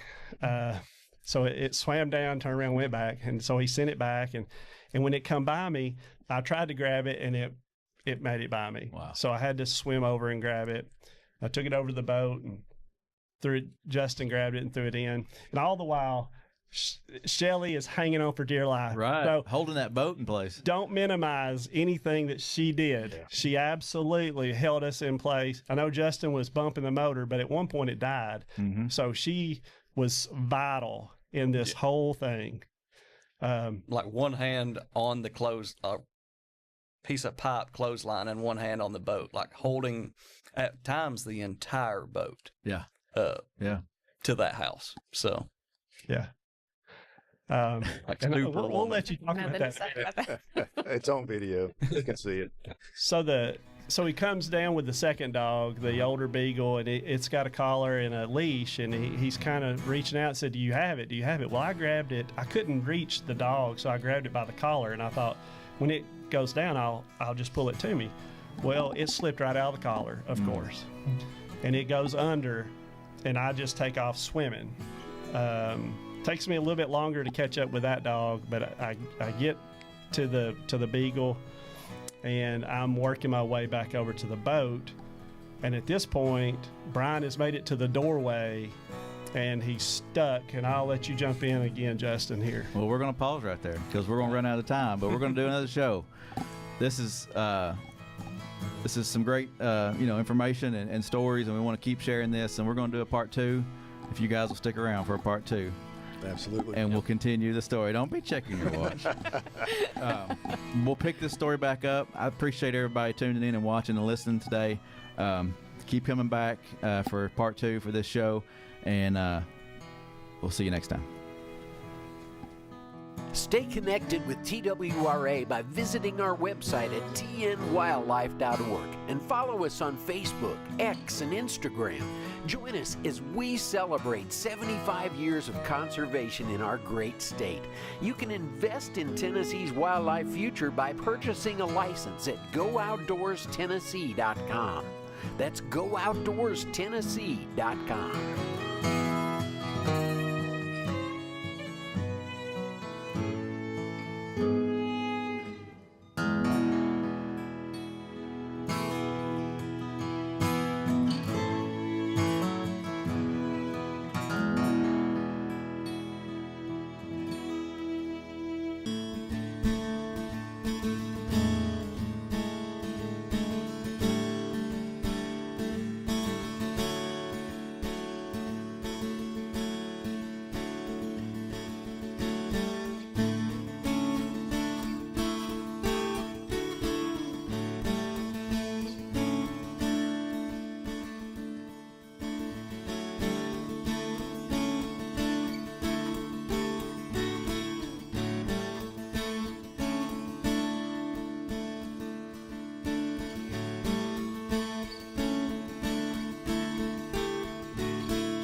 that they're out there sleeping and they're all awake now.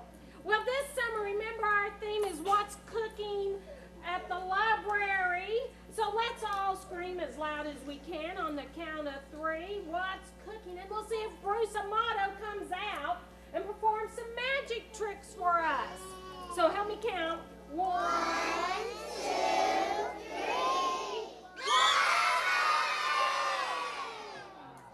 Well, thank you and good morning. How's everybody doing today? Oh,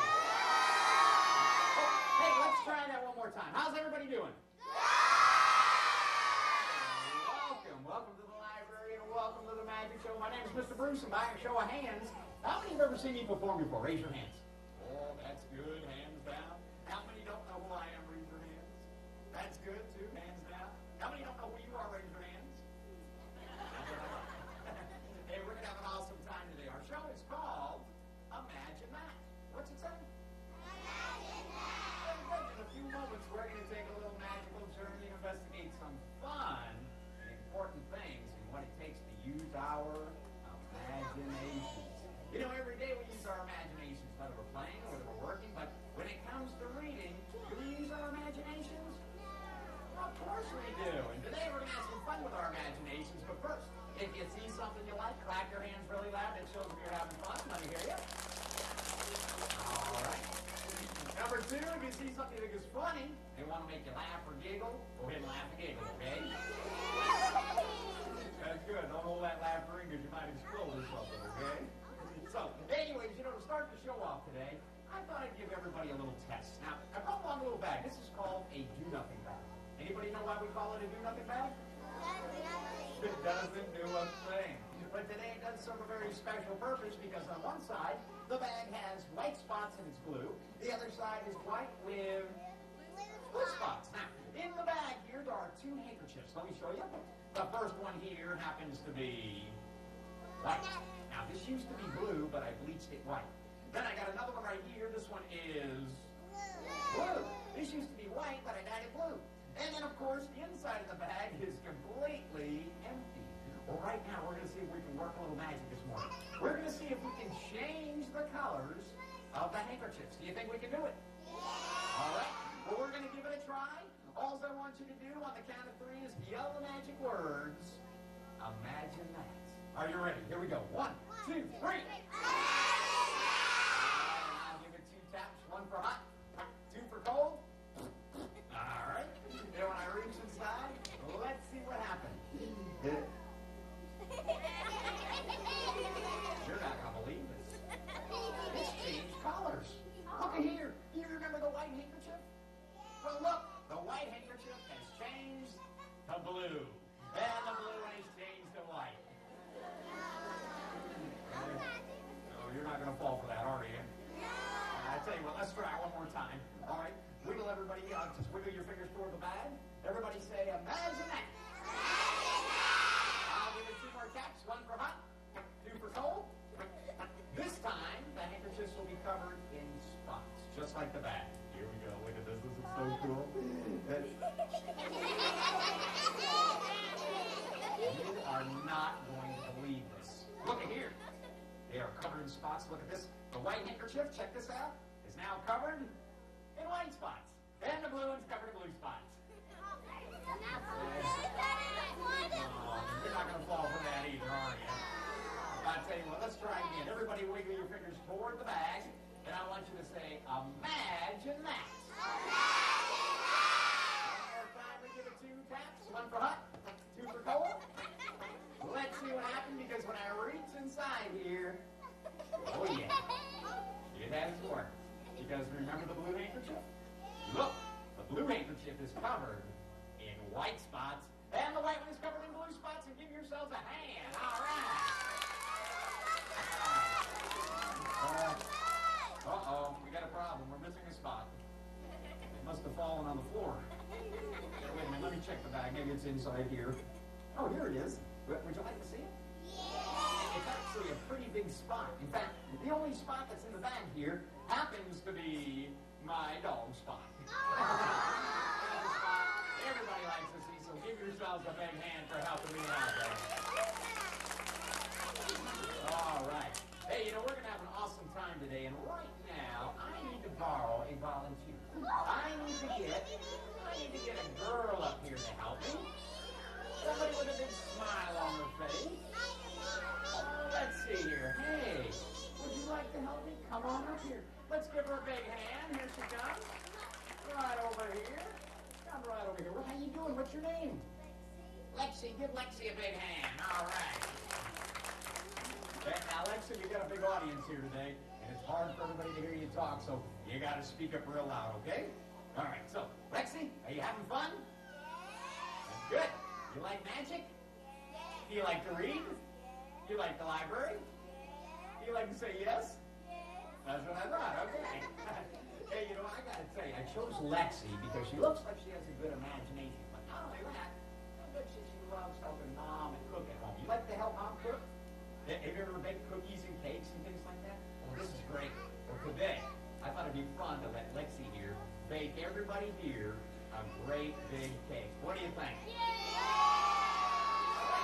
Actually, I don't think cake would be good. I think something like cookies. How about cookies? All right. Now, Lexi, in order for us to do this, we don't want to get any ingredients on your clothes there, so I brought along a little bag here. Would you reach inside there and take out what's in there for me? That's good. Everybody know what that is? Oh, that's not a diaper. Who said that? That's a step pad. Okay, go ahead and put it on your head there for me, Lexi. Oh, this is going to look so cool on you. There you go. Oh, yeah. And you look like Chef Boyardee. Okay, good. Reach in there. There's something else in there. Can you find it? It's kind of hard to find, isn't it? Tell you what, I'll get it for you. It's way down in the bottom. It's really kind of hard to get. There it is. Yes, thank you. Okay, good. Oh, yes. Usually everybody claps right about there. Okay, that's good. All right. Now, Lexi, would you face the audience? What we're going to do is we're just going to go ahead and tie this right around your waist. It's a very simple thing. Sorry about that. I thought you were taller than that. Anyways, we'll just tie it around your waist here. It's very simple thing. That ain't going to work, is it? Tell you what, Lexi, hold your arms up for me. There you go. We'll just tie this right around your waist with one big bow here. There you go. You're doing great. All right. And I think she's ready to bake some cookies. All right, Lexi, are you ready? Good. And you got to step into the kitchen. The kitchen is right about there. Now, in a kitchen, naturally, you got to have an oven. So I brought along a little oven with me today. This is called my magic oven. You see, because it's not powered by electricity. It's not even powered by batteries. It's powered by your imagination. Now, I have put a few ingredients in here already, like flour, milk, and sugar. But what kind of cookies do you think we ought to make? Chocolate. I think I've got some chocolate in my ingredient bag here, so I got a cupcake. All right. I'll go ahead and put a little chocolate in there, and let's see, how about some peanut butter?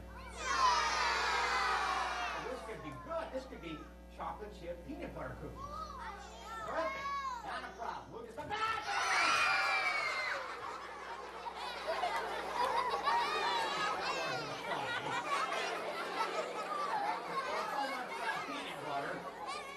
Those worms got a hold of it. Hey, you know what? I got an idea. I'm going to go ahead and stick a little of that peanut butter in there. And, oh, boy. And, Lauren, can we turn the volume down just a little bit? We're getting a lot of feedback. Let's see, what other kind of ingredients? How about some pizza? Nah, that wouldn't work. Hey, I got it. We got to have bagel powder in there. Also known as salt. We'll put a little of that in there. All right, good. All right, Lexi, are you ready?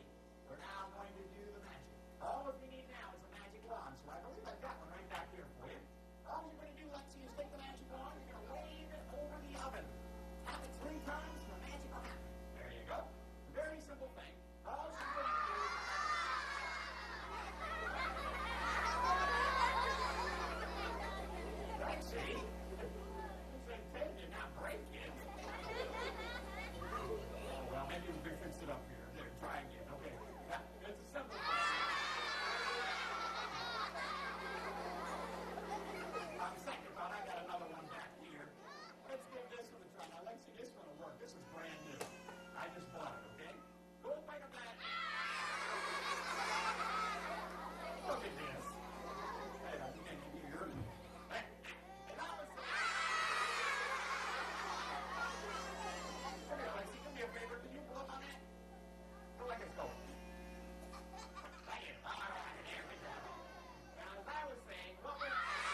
Everybody say, everybody say,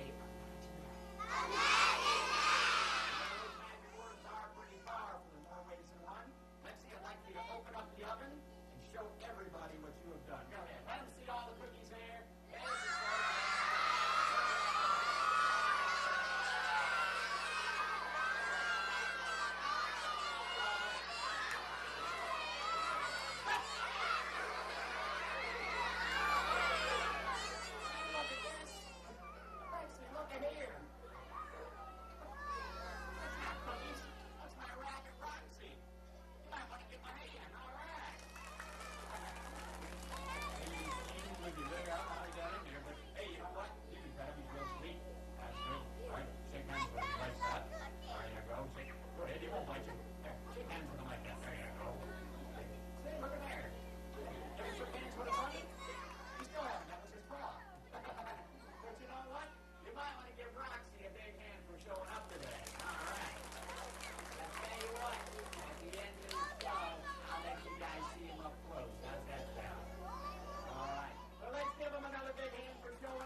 Are you having a good time? Raise your hands if you love to read. Raise your hands if you love the library. Raise your hands if you love books. Raise your hands if you like to raise your hands. Hey, I love to read. I got to tell you, when I was 7 years old, it was the very first time I discovered the library. It was quite an experience. I'm going to show you today. You see, I brought along a little folder with me. What does it say, gang? Library. Now, I brought along a picture of me when I was 7 years old. It's right in here. Let me show you. There I am. That was the resemblance. Anyways, the first day I went to the library was quite an experience. You see, I walked through those big glass double doors, and I was in awe. I saw hundreds and thousands of books. I didn't even know where to begin because nobody told me you could go to the library and read all the books you wanted to for free. I thought that was a neat idea. Well, after looking around in the library, I went to one side and I found a book on racing, and I love racing. And I sat down and I started reading it. You know what I started doing? I started whistling. I was whistling so loud in the library, everybody turned around and looked at me, and they all went, what'd they do? Meaning what? Quiet in the library. Because you're supposed to be real quiet, right? People are studying and they're learning and they're reading. Well, nobody told me that. And as you can see, I kind of turned red with embarrassment. You know, but I didn't think too much about it, so I went back to reading my book, and after a while, I got tired of that book. You know what I did? Picked it up, went over and put it right on the shelf where I got it. Went over to the other side of the library. Oh, by the way, as you can see, I kind of turned back to my old self again. Anyways, I sat down and I started reading his book on music because I love music. You know what I started doing this time? No, I wasn't whistling. I was singing. I was singing so loud that everybody in the library stood up, slammed their book shut. What do you think they did? Meaning, quiet in the library. Because we're supposed to be courteous to those that are around us, right? Well, once again, as you can see, I kind of turned red with embarrassment. But you know, I learned a very valuable lesson that day. I learned that from then on, when I went to the library, I was going to be courteous to those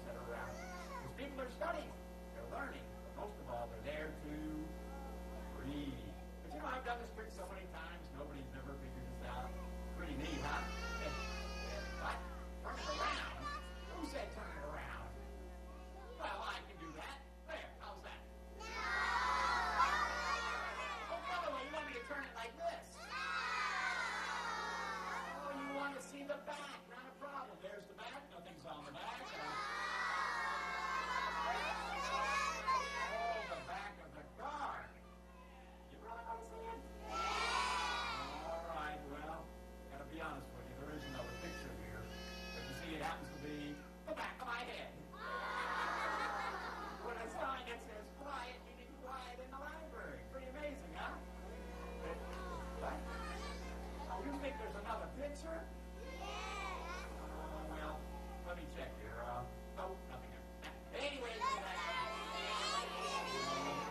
well, I gotta be honest with you. There is something in here, but it's not a picture. The only thing that's in here is the message, and that says that reading is fundamental. So give yourselves a big hand. All right. Hey, right now, I need not one, not two, not three, but four very fine helpers. I need somebody that will be a good actress and a good actor. All right, and somebody that's sitting down. You gotta be sitting down. Oh, let's see here. Would you like to help? Come on up here. And I need some guys to help me out too. I need somebody with big smiles on their faces. Oh, yes, who's going to be? Oh, that little guy in the gray shirt right there. Yes, come on up here, buddy. Gray shirt, not red shirt, gray shirt. Come on up here. Here he comes. Come on up here. All right, I need a couple more to help me out here. Oh, a couple fellas. Hey, the fella with the Star Wars shirt. Come on up here. All right, and I need one more guy to help me out here. One more fella, the fella in the green back there with the glasses. Come on up here. Let's give them all a big hand. All right. Tell you what, let's change places with you guys. You stay right here. That's good. All right, here he comes. Here he comes. Here he comes. Here he comes.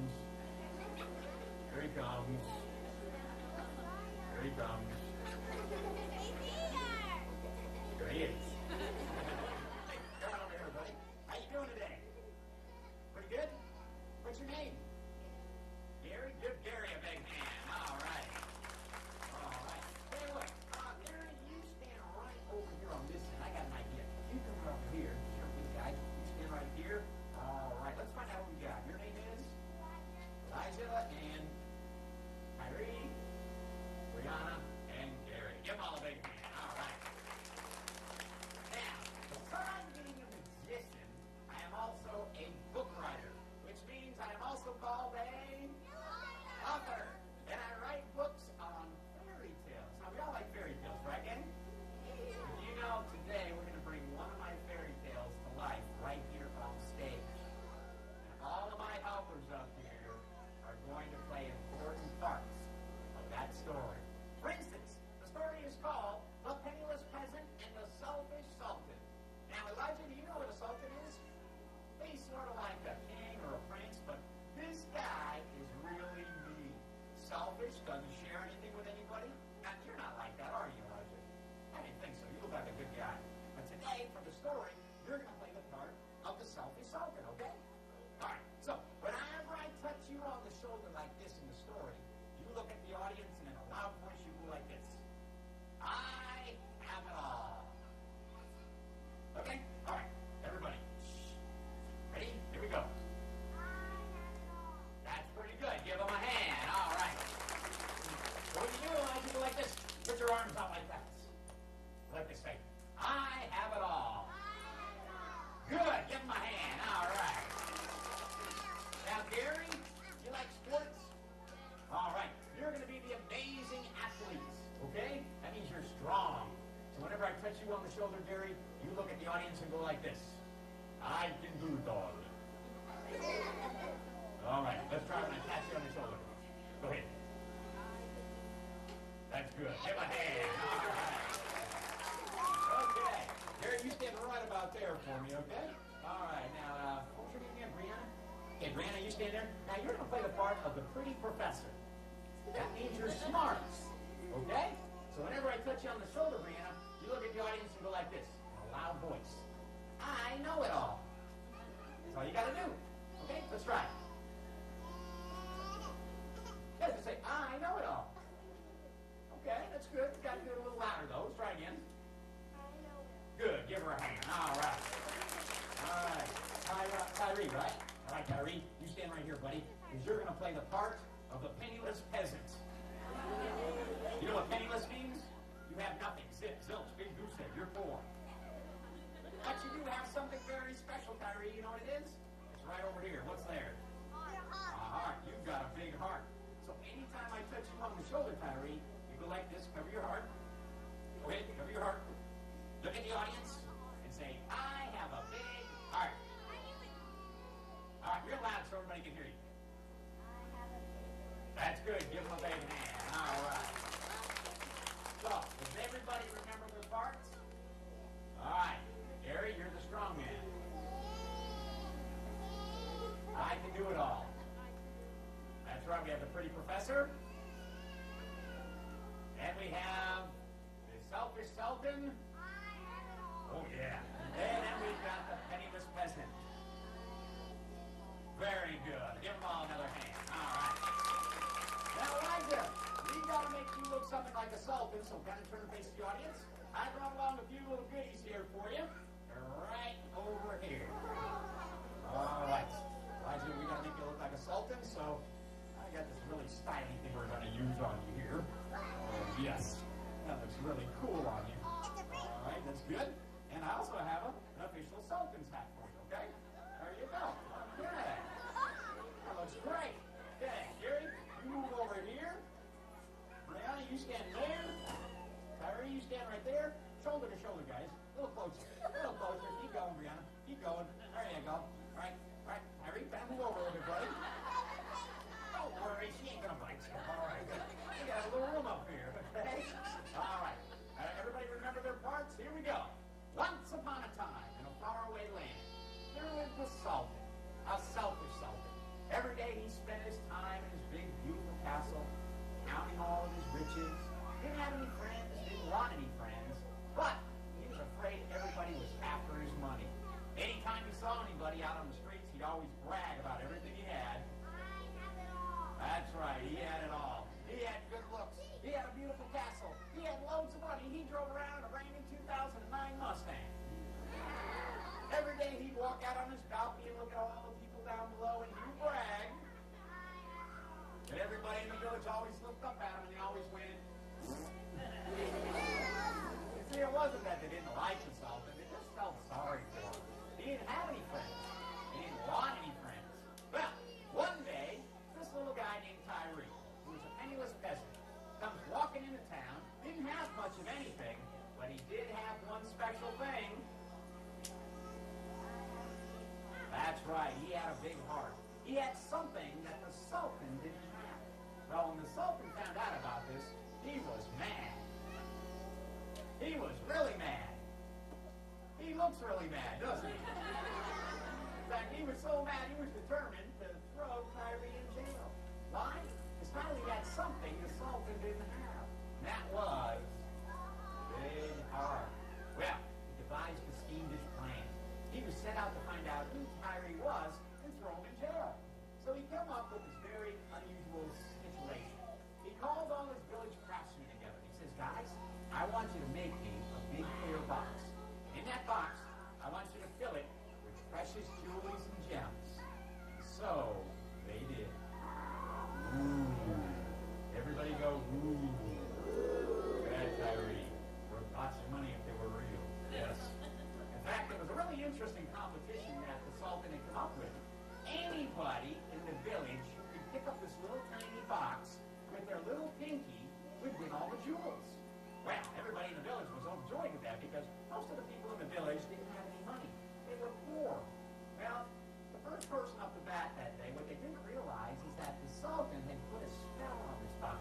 The only person that could pick up this box was somebody that had a big heart, and that was Tyree. Well, the competition began. The first person up was Gary.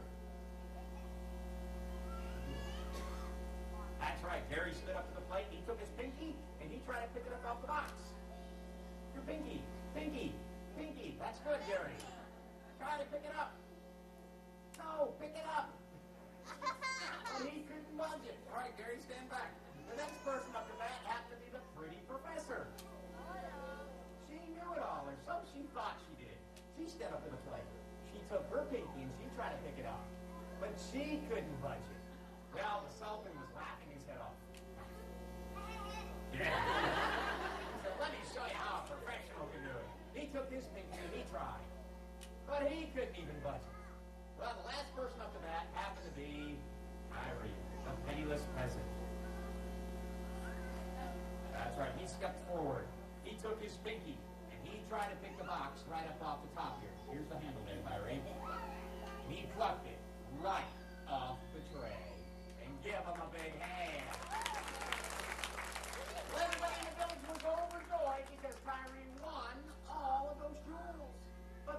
the story? You see, the Sultan realized something that day. He couldn't throw Tyree in jail. Tyree taught him a very valuable lesson.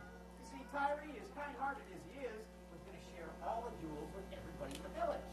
Well, the Sultan thought about this for a moment. He said, hey, you know, it doesn't matter how much money you have, or how strong you are, or how smart you are. The real magic comes from inside us and who we are and what we represent. And that, my friends, is called sharing and caring. And that's some seriously real magic. The end. But you know what? I think Elijah and the rest of the gang did an awesome job. And as they go back to their seats, give them a big hand for coming up here today. Thank you, guys.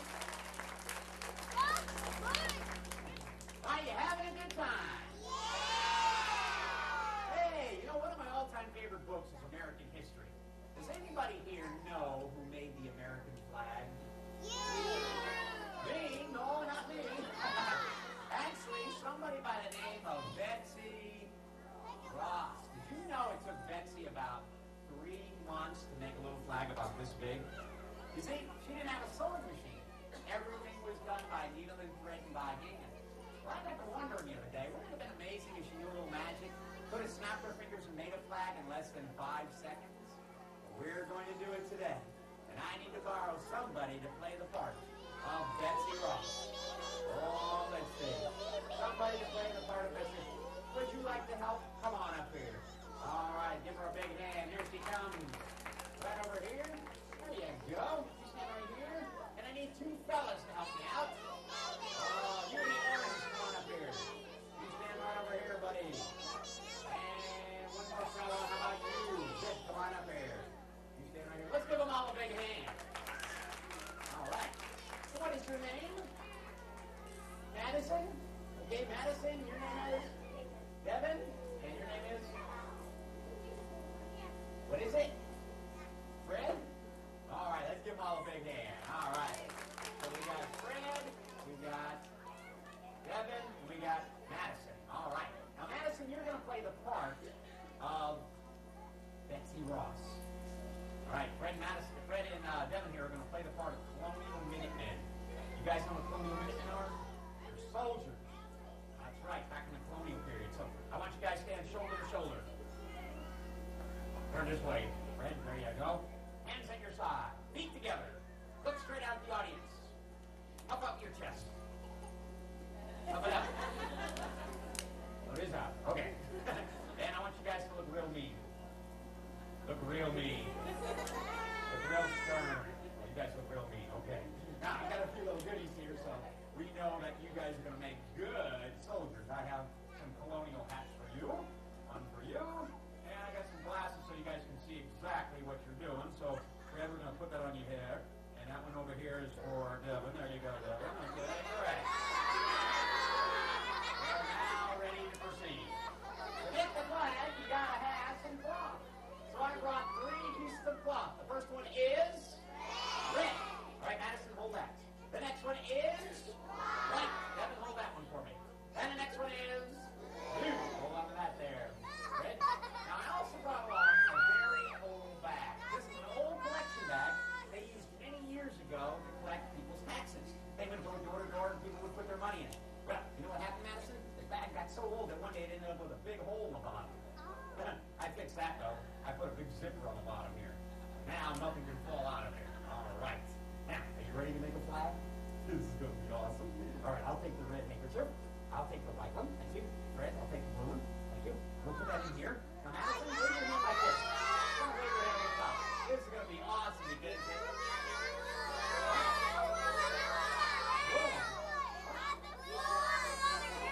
oh, no. Man, where'd this come from? Now, Fred, you handed that to me, didn't you?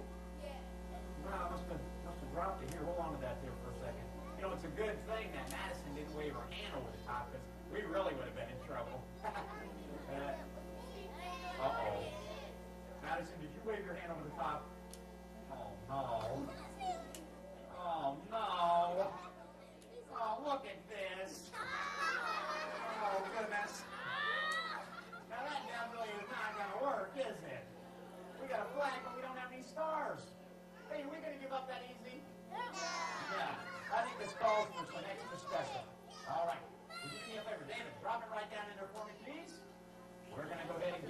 magic wand. There you go, Madison. I want you to wave it over the top. Tap it 3 times for me. Perfect. And you hold on to that there, Fred. Because when I reach in, we now have the American flag. There it is. Take it out.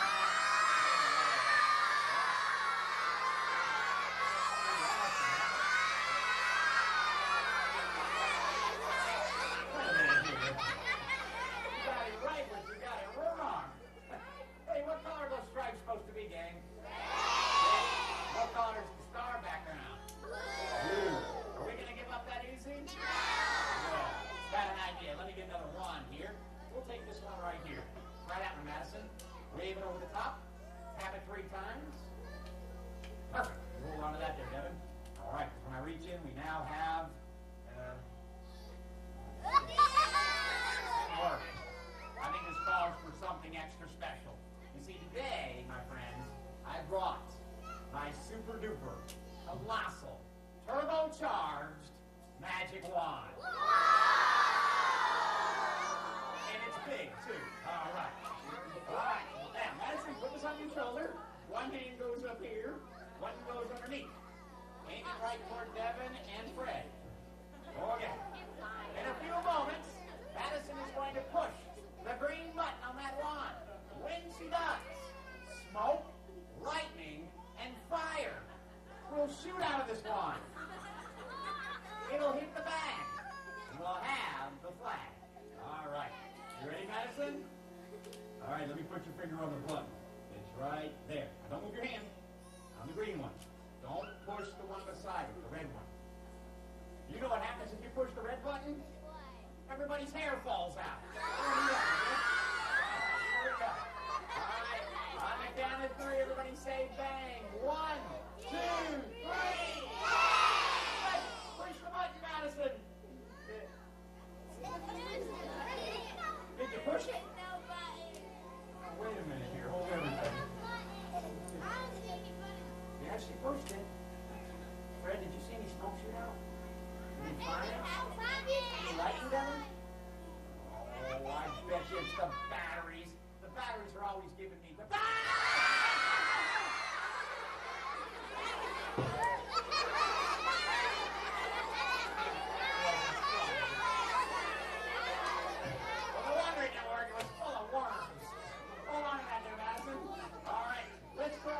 All you gotta do is take the wand there, wave it right over the top, tap it 3 times. 1, 2, 3. Guys, wave your wands over the top, tap it 3 times.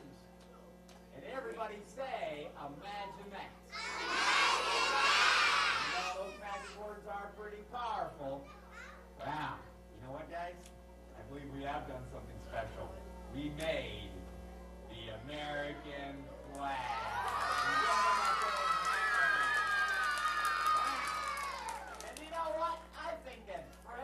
Devin and Madison did such an awesome job. And you know what? If you guys go back to your seats, I think everybody here's got something for you. A great big round of applause. Thank you, guys.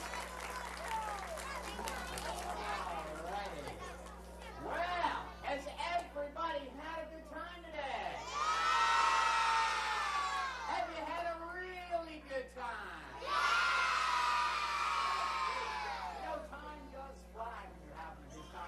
Looks like our time is just about up. But before we leave here today, there's a couple things I want to tell you. At the very end of our show today, Mr. Bruce is going to be over here at this table, and I'll have Roxy over there so you guys can pet him, okay? Secondly, today's also another special thing I want to tell you about. How many of you guys out there would like to learn how to do magic tricks? Oh, yes. Well, Mr. Bruce came out with a brand new DVD that teaches you how to make things float, and all sorts of things that you have around your house. And you can have a lot of fun with these DVDs. And I've got a bunch of them over here, so if any of you like one, have your moms and dads come up and see me, okay? And I'll autograph a copy for you and everything. All right? But at this time, I want you to give yourselves a big hand for being an awesome audience. And a big hand for all of my helpers for doing a great job. And until I see you all next time, you have a great day. God bless you. Keep reading, and I'll see you soon. Bye-bye, everybody.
Aloha! Welcome to NASA 360. I'm Jennifer Pulley. And I'm Johnny Alonzo, and today we're on the Big Island in Hawaii. We're going to be checking out some cool testing NASA's going to be doing to get us back on the moon and onto Mars. And we'll also see how NASA's helping scientists better understand volcanoes, those here on Earth and on other planets. And we'll also be traveling to extreme heights to check out some of these premier observatories and telescopes in the world. But first, let's think about going back to the moon.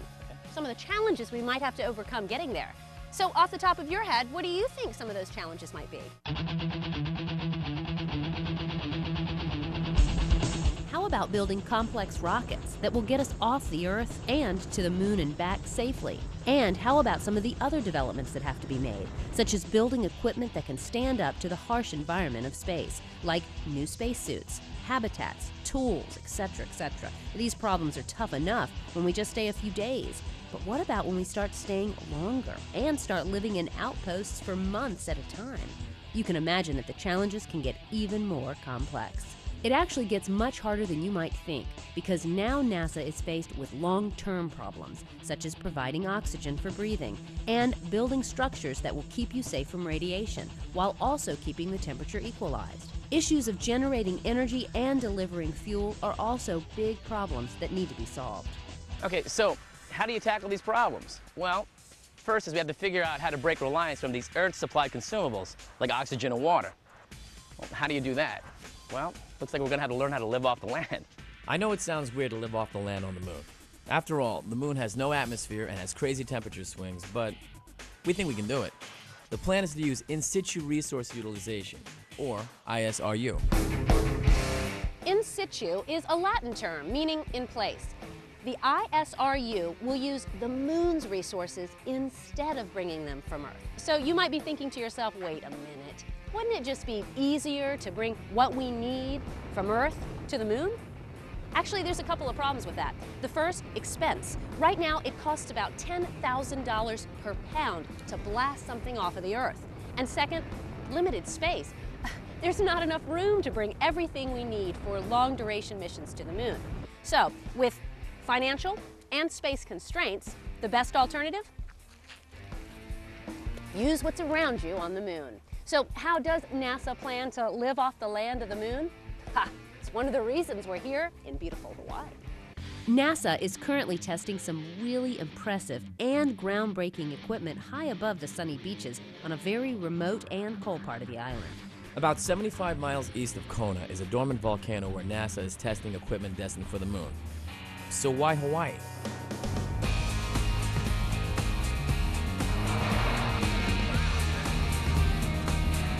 Believe it or not, the high volcanoes of Hawaii are a perfect location to test some of the robotic vehicles NASA will be taking to the moon. The terrain, rock distribution, and soil provide a good simulation for the lunar polar region, and it helps to test the hardware and operations beyond the ability of a laboratory and rock yards. This area was also used in the Apollo era, and it was deemed the most relevant site by astronauts, meaning it was very similar to the conditions they found on the moon.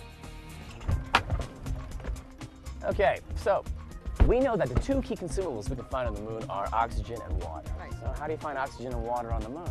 Remember, there's no atmosphere, which means there's no air and there are no clouds to produce rain. Yeah, right, but did you know that you can change the composition of the lunar soil to make both? No way. Yes, we can. Well, Jennifer and I are going to speak to a few key people that are making that happen. So we're here with my buddy Tom Simon. Tom, how you doing? Good, how are you? I'm great. All right, so talk to us about why Hawaii and what that has to do with the moon. Well, we're here for several reasons. The main one being to be able to try out different ideas for extracting oxygen from lunar regolith. This particular location has several advantages. It has a unique characteristic that it has a volcanic ash that's very similar to the regolith on the moon. We also have an excellent partnership and collaboration with the university and the Pisces organization here. And there's also cooperation with the Canadian Space Agency, and there are folks from the German Space Agency here, and there's folks visiting from the Japanese Space Agency. So we're building on our collaborations there. You said the word regolith. Explain what regolith is. Well, regolith is the very surface of the moon. Other than the large rocks, it's the dust that covers most of the moon.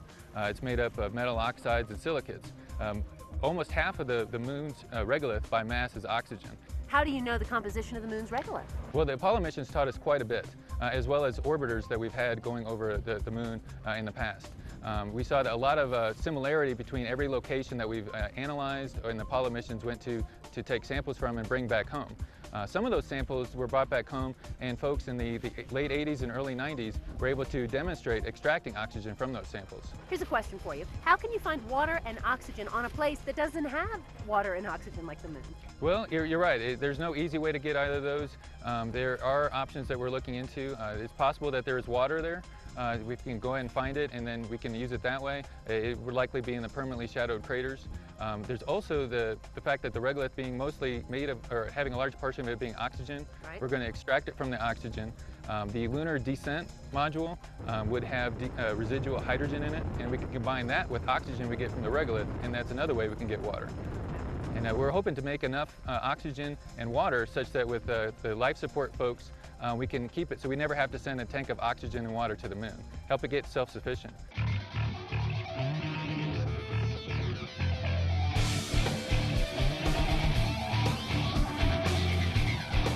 The hope is that these systems will be able to produce the oxygen needed to support the astronauts on the surface of the moon.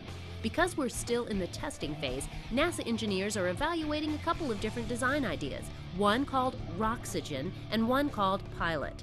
Whichever design we end up using, the basic idea for how they work is this. Rovers will go out and excavate the regolith and bring it back to the processing plant. The regolith will then get dumped into the production system to begin a heating and chemical process that uses hydrogen to extract the oxygen from the regolith. The reaction produces water, which is then electrolyzed to recapture the hydrogen and release the desired product, oxygen, which is then stored for the astronauts to breathe. The hydrogen is returned to a storage tank to be reused for the next batch of regolith. The spent material will be taken away by the rovers. The whole process will only take about 3 to 4 hours to complete, with about 40 pounds of regolith being turned into between 4 and 8 pounds of oxygen. So day after day, these machines will be helping to make the moon's barren landscape livable. Another device that's being tested out here is called the Scarab. This rover is designed to help search out water on the moon. Johnny spoke with Professor David Wettergreen to find out why Scarab is being tested out here. So Scarab was designed around the 1 meter drill. So we started with the idea that on the moon we want to take samples and measure the abundance of resources there. So we need to carry this drill around. You can build a robot with a big arm that holds a drill, takes a big arm, a large robot.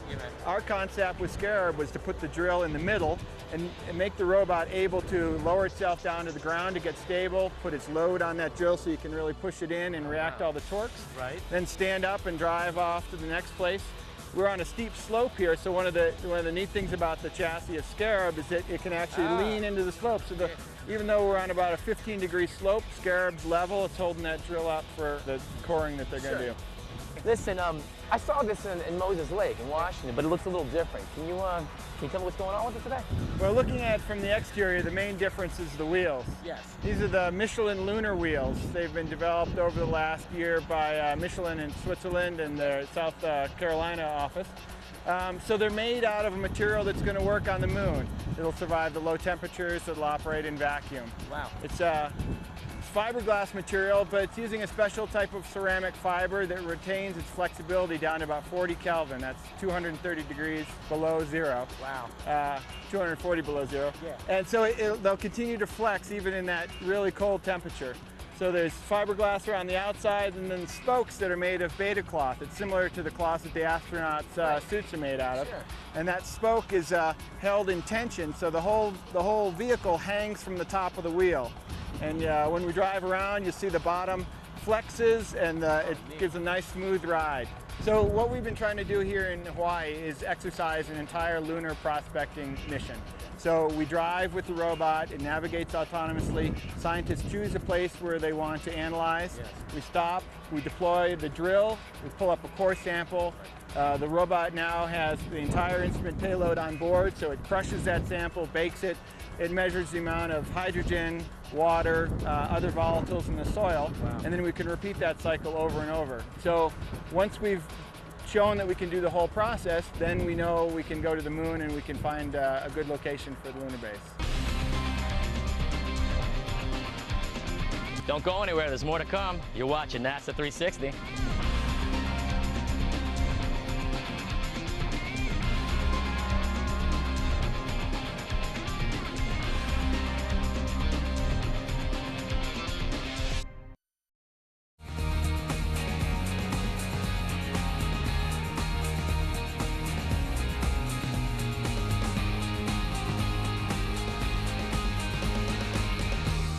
Get this, we are on the highest island mountain in the whole world. It's called Mauna Kea, and in Hawaiian, that means White Mountain. That's right, Jennifer. And you know, this is no ordinary mountain to most Hawaiians. It's considered to be the temple of the Supreme Being, and even today it's still considered to be a very sacred place to Native Hawaiians, some of whom still come here to worship and study the heavens.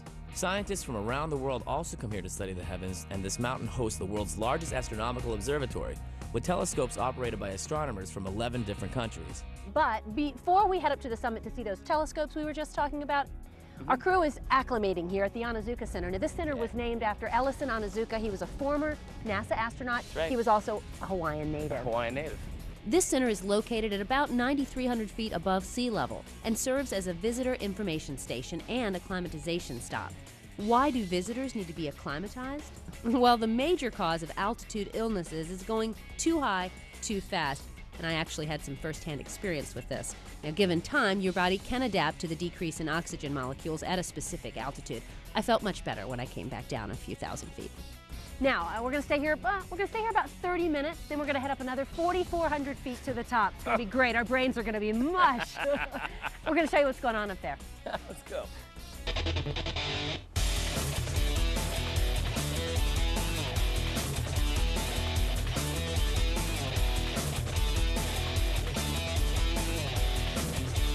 We made it to the top. Yeah, man. Currently, we're over 13,700 feet above sea level. Oh, it's cold up here. It sure is. And at this level, we are over 40% over our Earth's atmosphere, which makes it a little more difficult to talk. Breathe, breathe. And walk. So question, why do we have these astronomical observatories up here? Well, for starters, the atmosphere above the mountain is extremely dry because thick clouds below the summit keep the moist maritime air down low. This ensures a pure, dry, mostly cloudless atmosphere. So, Mauna Kea's proportion of clear nights is among the highest in the world. Another thing is its location. The observatories are in the middle of the ocean, high above any city lights, so the skies are extremely dark, allowing observations of the faintest galaxies that lie at the very edge of the observable universe. Currently, there are about 13 working telescopes here near the summit. 9 of them are for optical and infrared astronomy. 3 of them are for sub-millimeter wavelength astronomy, and 1 is for radio astronomy. These are some of the most important observatories in the world, with a combined light gathering power about 60 times greater than that of the Hubble Space Telescope. So, you see, we've got a lot of different telescopes doing a lot of different things up here. One of the coolest, operated by NASA, called the IRTF, which stands for Infrared Telescope Facility.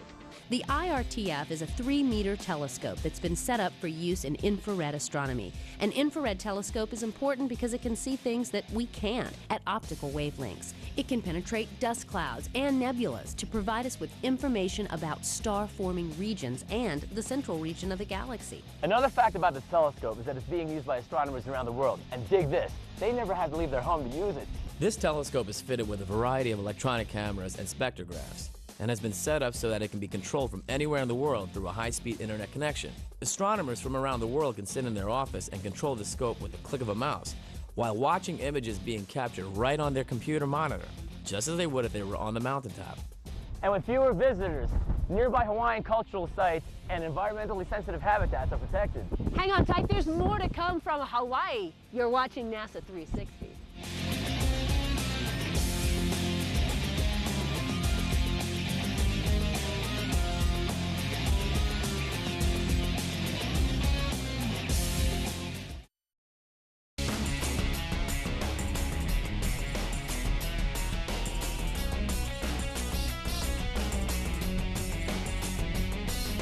So if you're going to be spending any amount of time on the big island of Hawaii, well, you have got to come to Volcanoes National Park. Here, you are almost guaranteed an opportunity to see an active volcano, just like this one. Why? Well, since 1983, Kilauea volcano has been erupting every day. And with nearly 20 miles of lava flow per day, I'd say you have a pretty good chance to find out how a volcano works and see it up close and personal. In a few, we'll find out how NASA's been involved with the study of volcanoes, but first, Johnny Alonso is with Ranger Adrian Boone to find out more about these incredible forces of nature.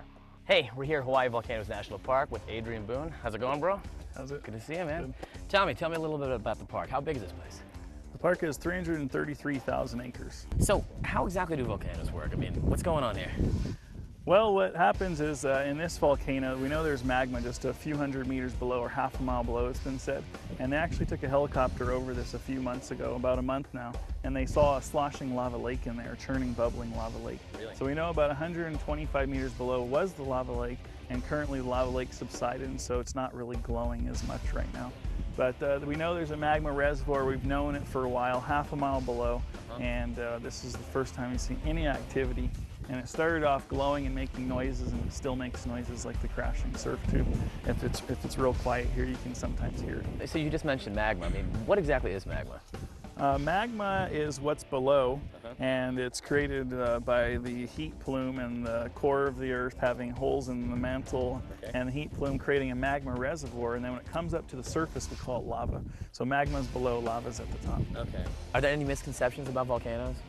Well, a lot of people feel that volcanoes are they're violent and explosive, whereas this volcano, we've had a few violent explosions historically, but it's been a while. 1924 was the last big one. So a common misconception is that the volcano, the whole top's going to blow, and there's going to be lava everywhere, and things like that. So in this volcano, Kilauea, it's a little less violent, and you can sometimes get close to the lava to see it up close and personal. No, Adrian, thank you so much, bro. One of the big differences between a Hawaiian volcano like Kilauea or Mount St. Helens in Washington State or Pompeii's Mount Vesuvius in Italy is that they don't erupt the same way. The magma of volcanoes like St. Helens is more viscous, meaning that its consistency is thicker, so the gas cannot escape as easily as it does from Kilauea, resulting in explosive eruptions. Let me give you an example. Since the start of the current Kilauea eruption back in '83, more than 1,400 million cubic meters of lava have been erupted. When Mount St. Helens erupted, it was over 10 times greater than the current Kilauea eruption because the pressure inside it was greater. But not all volcanoes here are still erupting. There are 5 volcanoes on the Big Island, each at different stages of life. Kohala, the oldest volcano on this island, is considered extinct because the last time it erupted was about 60,000 years ago. Mauna Kea, where all the observatories are located, is considered dormant because it last erupted 3,600 years ago. The 3 remaining volcanoes are considered active, each having erupted within the last 200 years.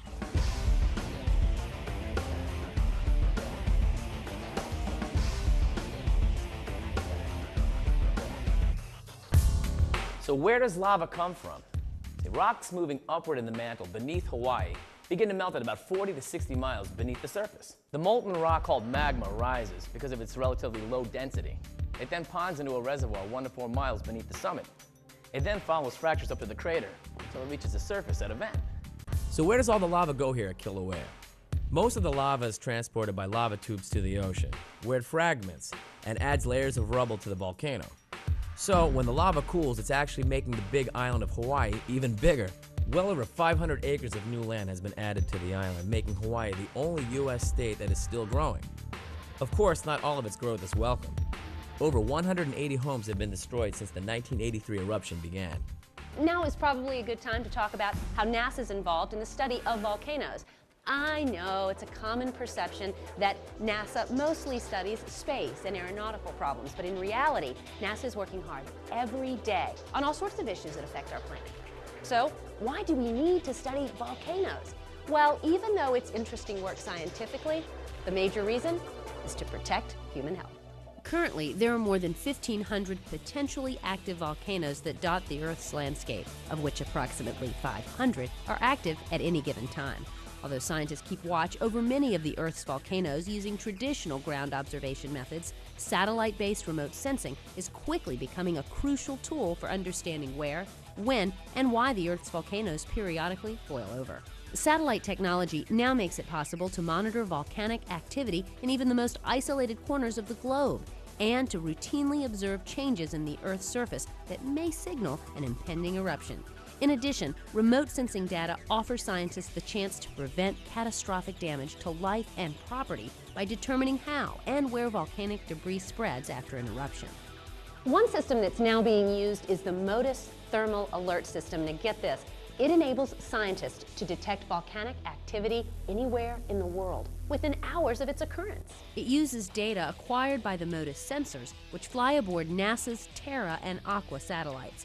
These sensors see heat sources that may be active lava flows, lava domes, or lava lakes. Since MODIS achieves complete global coverage every 48 hours, this means that the system checks every square kilometer of the globe for volcanic activity once every 2 days.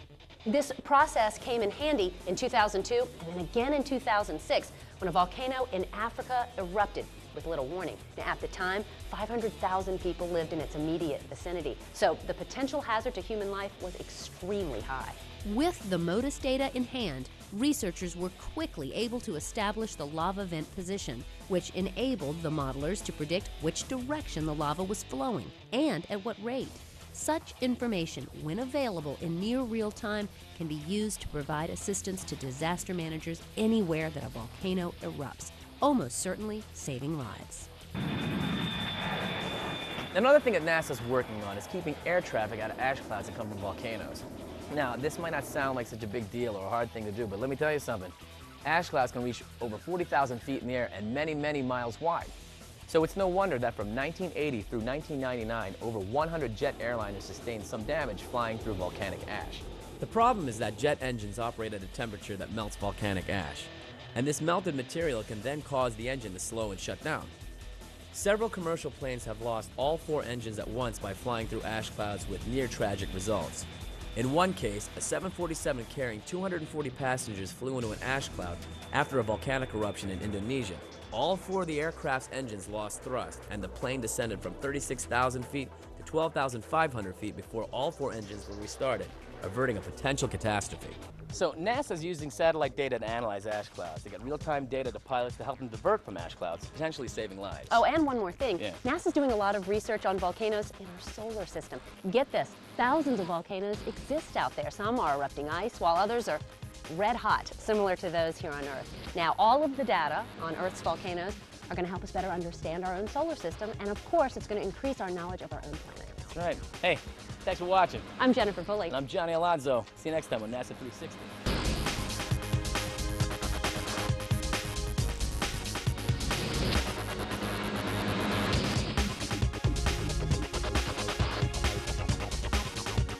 So how do you do that? Well, looks like we're gonna have to, sorry. Hey, Tom, what is left in the regulator? No. No. What is it called? And environmentally sensitive habitats are protected. Hang on tight. More, yeah. And with fewer visitors and nearby Hawaiian cultural sites, isn't that right? And with fewer visitors and and with fewer visitors.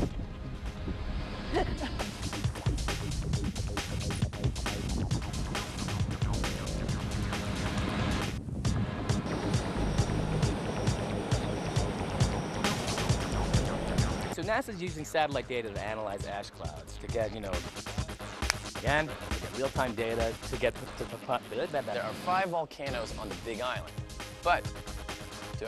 So with fewer visitors, 2. It's his brain at 9,000 feet.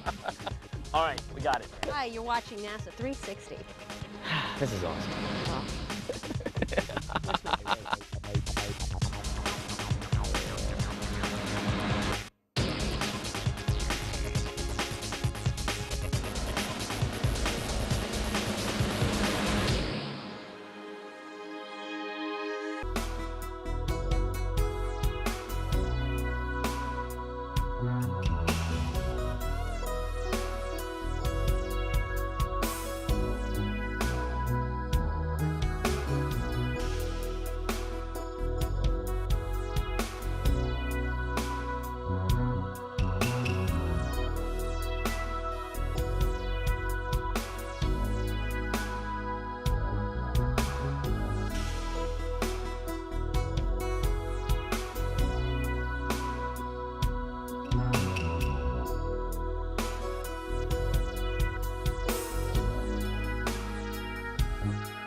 On this edition of Saving a Species, polar bears. They live in one of this planet's harshest environments. With an exceptional mix of physical and behavioral adaptations. Their survival comes down to their ability to find and conserve energy. And our ability to reduce energy consumption. Their environment is melting away and time is running out.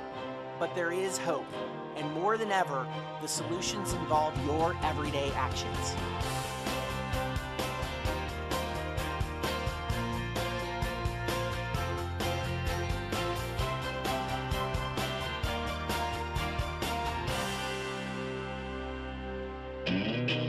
Hello and welcome to Saving the Species. I'm Bill Street. For today's program, we've teamed up with experts from Polar Bears International. And with their help, we're going to show you stunning, rarely seen views of polar bears in the Arctic and the changes happening to their environment. But first, we need to kick this off with one very important idea. We're connected to polar bears in ways that affect their habitat and their survival. Our own Chuck Carreau explains.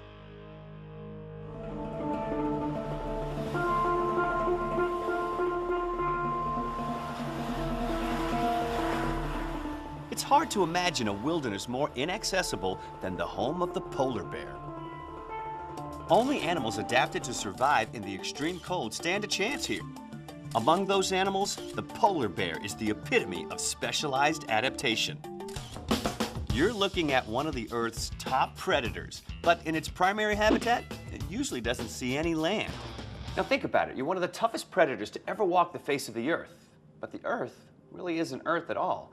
It's just a thin layer of frozen water. Now, no matter how tough you are, you're always vulnerable to one possibility. Turn up the temperature just a few degrees and everything you depend upon for survival could simply melt away. You know, for most of us, this is about as close as we'll ever get to an actual polar bear. Places like SeaWorld's Wild Arctic can literally bring you nose to nose with polar bears. Whoa, that is pretty close, and it's really cool. But you know, your connection to and your impact on polar bears is a lot closer than you think. Let's start off with a little geography. Right now, I'm in Orlando, Florida, but let's say I want to hightail it over to San Diego, California. Well, it's not quite that easy. Truth is, I'd have to drive or fly about 2,400 miles. But hey, it's no big deal. People make this trip all the time, right? Now, let's say I'm back in Orlando.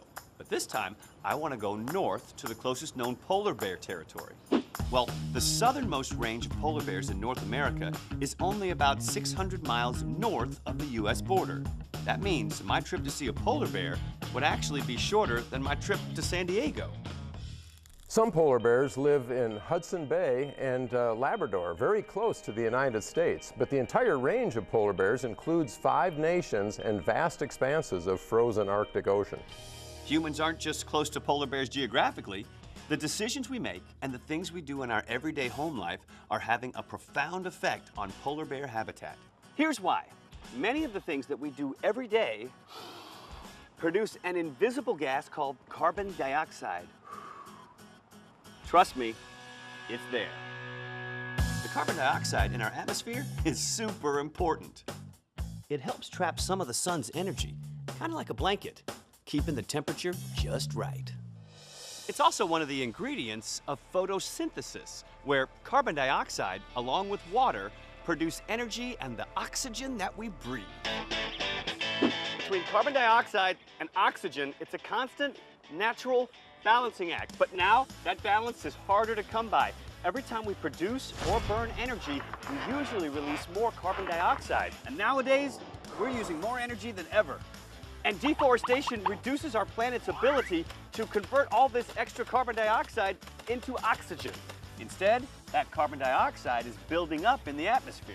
And now, add up all the carbon dioxide emissions from all the energy-consuming items that we use every day, and what you've got as a result is like someone throwing a second blanket over the Earth's atmosphere. Is it hot in here, or is it just me? It'd be great if we could somehow build a bubble around the Arctic and protect it from the rising temperatures and melting ice. But we can't.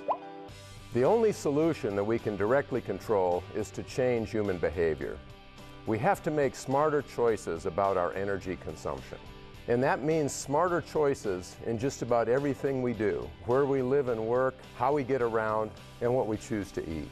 We need to choose, build, and live sustainably. Easier said than done, right? Imagine I told you had to adjust your thermostat, cut down on your time with the blow dryer, or tell mom she's got a carpool to work. Just how tough would that be? Let's find out. This is Spencer, and this is Spencer's family. They've agreed to help us with a little experiment. For the period of a week, Spencer will play Energy Cop, working to get his family to conserve energy wherever possible. Spencer will record whatever happens on camera, and we'll learn firsthand what it takes to reduce carbon dioxide emissions and hopefully make a positive difference for polar bears. We'll have the results later in the program. But now it's time to turn our attention to the Arctic. As you're about to see, polar bears may be one of the strongest, most well-adapted animals in their domain. But even for them, survival in the Arctic is a daily struggle.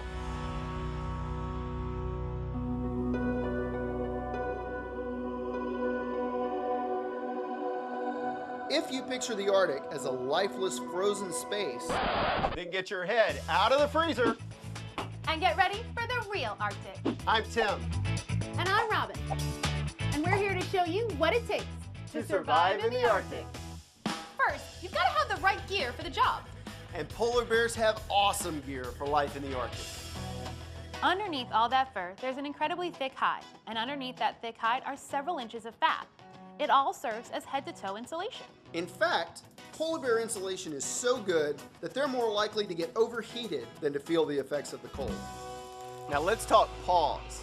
A polar bear's paw is kind of like this multi-purpose tool with a lot of functions all in one. Thick, textured pads provide extra protection on sharp, broken ice and traction on slick, slippery ice. Those paws are also super wide. I'm talking as wide as a dinner plate. That extra width makes the paw more like an oar, allowing polar bears to paddle through icy waters and swim huge distances. Large paws also serve another purpose, weight displacement. Despite their huge size, a bear's weight is distributed evenly, allowing them to stay high and dry on thin ice humans wouldn't dare set foot on. Then there are the claws. Polar bear claws are short and strongly curved, almost like hooks, allowing the ice bear to grab and keep hold on even the slipperiest prey.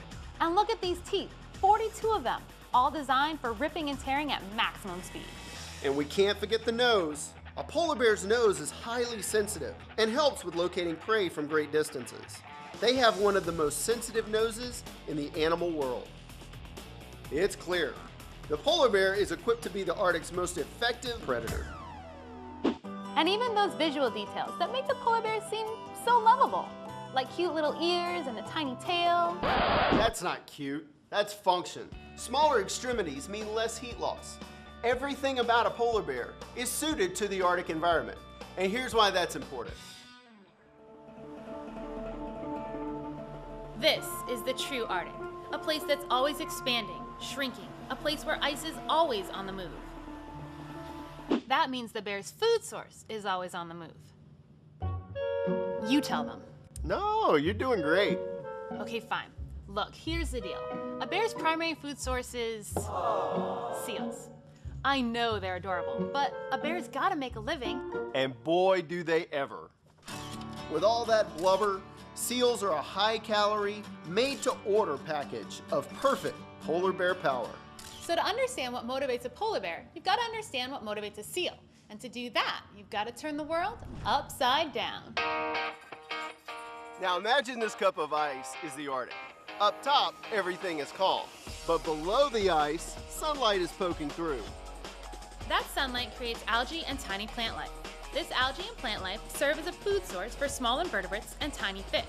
And guess who enjoys eating the fish? Seals. Seals hunt for food beneath the ice, but they're air-breathing mammals, so they dig and maintain breathing holes in the ice. These breathing holes help seals survive, but in some cases, it also spells their doom. That's because the polar bear knows all about those breathing holes and is more than willing to wait it out for the next seal meal swimming just beneath the ice. More often than not, the wait doesn't pay off. But on those occasions when the seal finally does come up for air, that's it for the seal. For the bear, this seems like a pretty sweet setup. But remember, this is the Arctic, and the Arctic is continually changing. Animals like ringed seals, bearded seals, and the Arctic fox all know they have to stay on the move and go where the food is. The same is true for polar bears. So take that heavy insulation, the paws, the claws, the teeth, the nose, and all those special adaptations. And that would all be nothing if the polar bears didn't have a keen sense of food on the move. It's the ability to follow food sources far and wide that may be the polar bear's greatest asset, and what puts this predator at the top of the Arctic food chain. As Robin and Tim just explained, polar bears are perfectly suited for their environment. But that also means that they are completely dependent upon their environment. For polar bears, living on Arctic ice is the only option. Even with all the adaptations that place them at the top of the Arctic food chain, polar bears still need to live by one unforgiving reality. The amount of energy spent has to be less than the amount of energy being taken in and stored. Consider this apple. It contains around 95 calories. At most, I'll burn a couple of calories in the process of grabbing it and eating it. Nutritionally, that's a pretty good deal. Hey! Now, let's say someone takes that same apple and places it in a really high place. To get that same 95 calories, I now have to climb up the tree and climb back down. In the process, I could lose hundreds of calories. Suddenly, this deal's looking like a bad apple. Here's how that principle applies to polar bears. Let's imagine a bear sees or smells many seals in the distance. She could dash around hoping to catch one, but most seals would hear her coming and escape. The energy consumed in that kind of hunt could outstrip the energy gained from eating a seal, even if she did catch it. A better method is a slow, planned stalk. Bears can be very stealthy as they sneak up on a seal hauled out on the sea ice. The bear takes advantage of channels melted in the sea ice to keep a low profile and sneak up on the seal without being seen. The bear stays mostly hidden in the water with only its head and maybe its shoulders above the surface. The rest of the bear is down below, kind of like an iceberg. It takes some work, but this can be a pretty effective way for the polar bear to balance its energy output and its energy input. Another highly effective hunting method is what's called still hunting. The bear uses the ice as a hunting platform and simply waits for a seal to come up for air at a breathing hole. The bear literally plucks the seal out of the hole. By waiting for the food to come to her, the bear has expended far less energy and has now gained all the calorie-filled fat and protein from an easier, quick kill. If polar bears were able to stay put in one place, then conserving energy wouldn't be as big of a deal. However, because ice changes with the seasons, the landscape, or rather icescape, is never the same. The ice is on the move, seals are on the move, and so then are polar bears. It may seem like a tough life, and it certainly isn't easy. But the balance between food source, miles traveled, and energy consumed works perfectly for the bear. That is, unless something comes along and changes the equation. Polar bears live throughout the circumpolar Arctic, and therefore they experience a wide variety of sea ice types. But polar bears really make their living in what might be called the Arctic Ring of Life. This is shallow water areas adjacent to the northern coasts of the land masses that ring the Arctic. That ring of life depends on having a certain amount of ice in certain areas for a long enough period, but it is disappearing at an alarming rate. Polar bears depend on sea ice, not just for hunting and traveling, but also for mating, and in some populations, for creating dens where mother polar bears nurture their young.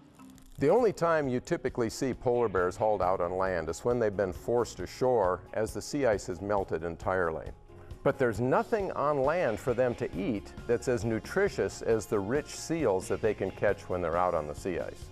So they come ashore, they wait for the ice to return, and they're saving energy. They've slowed down and they're surviving on just the stored fat. that they hope will get them through until the sea ice and the food supply returns. And that's the essential dilemma of a polar bear's existence. They may be the dominant animal on the ice, but if you put them anywhere else in the world, they wouldn't stand a chance. They're so perfectly adapted to life on the Arctic sea ice that for them, there's no other option. You take away the ice, and you take away the polar bear. Remember though, when it comes to climate change and melting ice, it's not a hopeless situation. You can make a difference. Coming up, Chuck Carreau will share the results of our special energy savings experiment. One teenager trying to reduce his family's energy consumption. They left every light in the house on because they were afraid of a scary movie, so I need to talk to them about that. Why is there a light on when nobody's in the room? We'll have the full results in a few minutes. But first, another kind of challenge. There are still a lot of things that we don't know about polar bears. Filling those knowledge gaps requires risk, spirit, and a lot of innovation.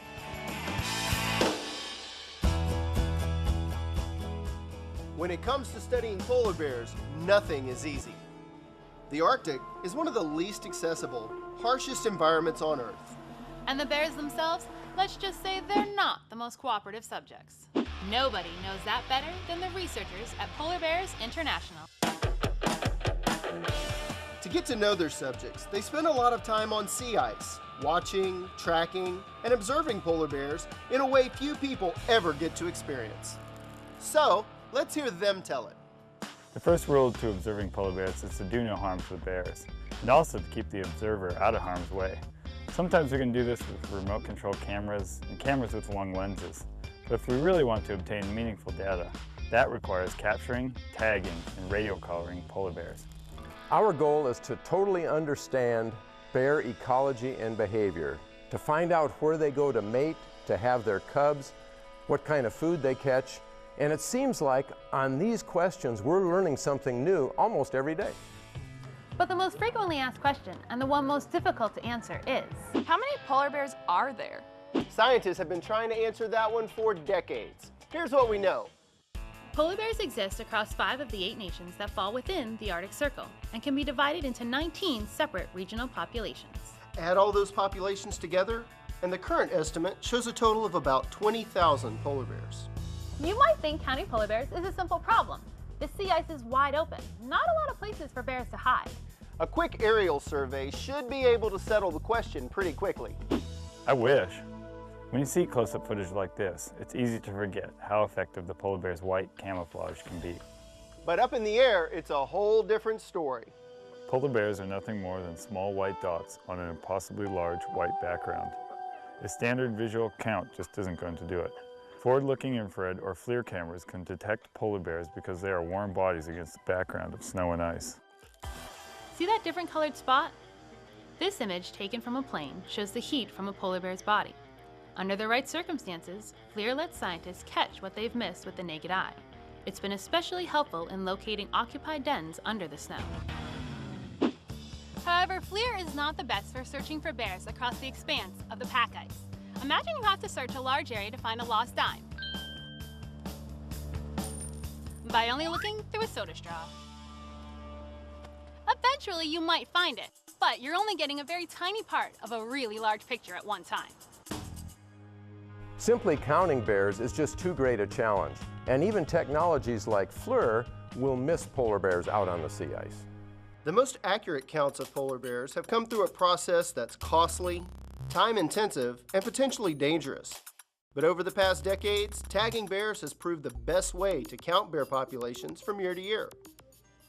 By physically placing a number tag on the bear, we're assured that that bear is accounted for and that it won't be confused with another bear.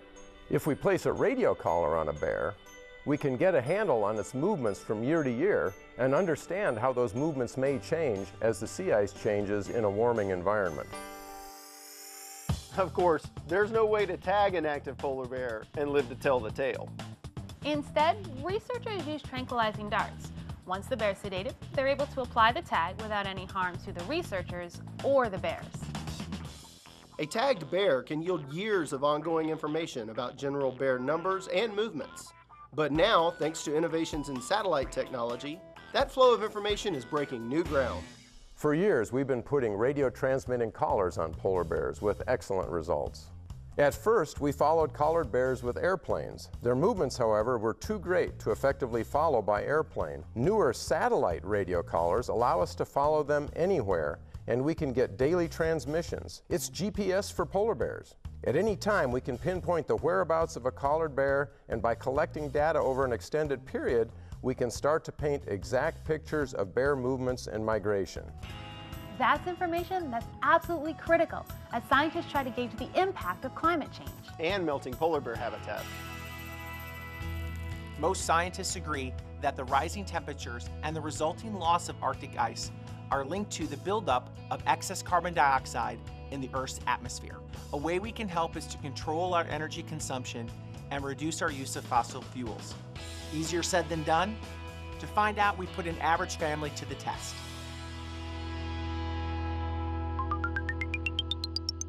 By most measures, high school senior Spencer and his family are already pretty conservative energy consumers. They keep the AC on a reasonable setting, they don't leave a lot of lights on. By average standards, this family is already pretty tight with a kilowatt. And here we have Spencer, the man in person. Spencer, we gave you a huge challenge. You did. It was to get my family to save even more energy than we normally do. And so what came first? What came first is I had to learn a lot of power saving tips from the local power company. There are quite a few things you and your family can do, simple behavioral things that will reduce your energy use. One thing I noticed is you have some ceiling fans here in the family room, and they're going all the time, but there's no one here to enjoy the breeze. Ceiling fans cool people, not rooms. So when there's no one in the room, switch off the fan and you'll see savings. Okay. Other tips included turning down our water heater, running the pool pump for shorter cycles, turning off computers and televisions, and taking shorter showers, just to name a few.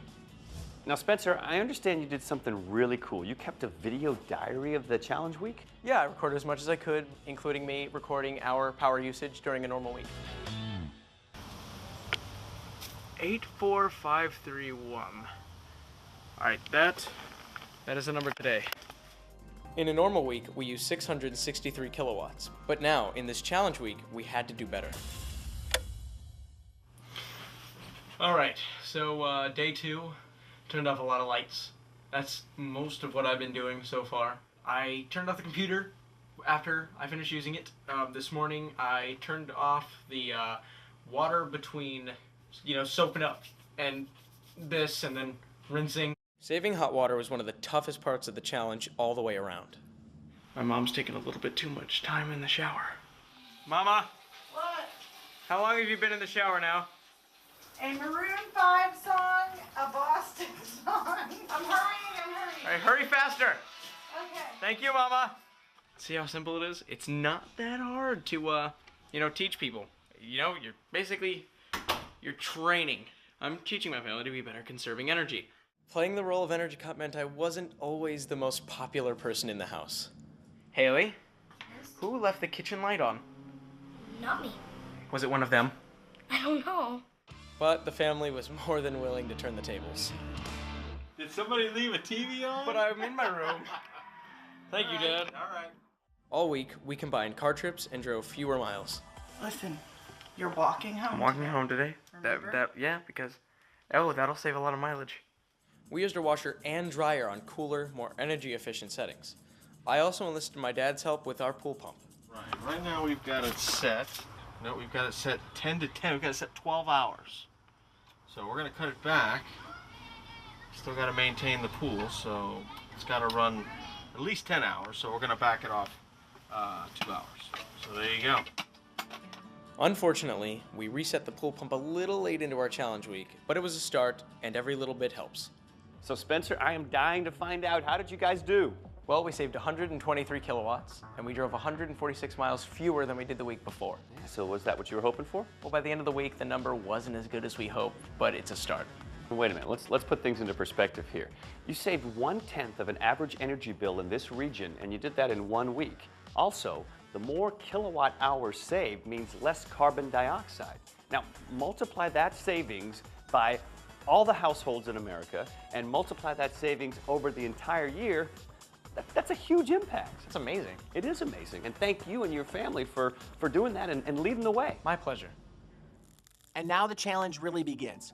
We're going to put the focus on you. Julie Scardina joins us with the top 5 things that you and your family can do to reduce carbon dioxide emissions and make a positive impact on our warming planet.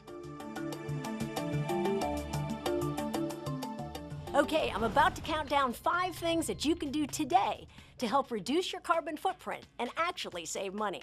And after each tip, we'll also share an important fact about the melting polar bear habitat, just to remind us of what's at stake.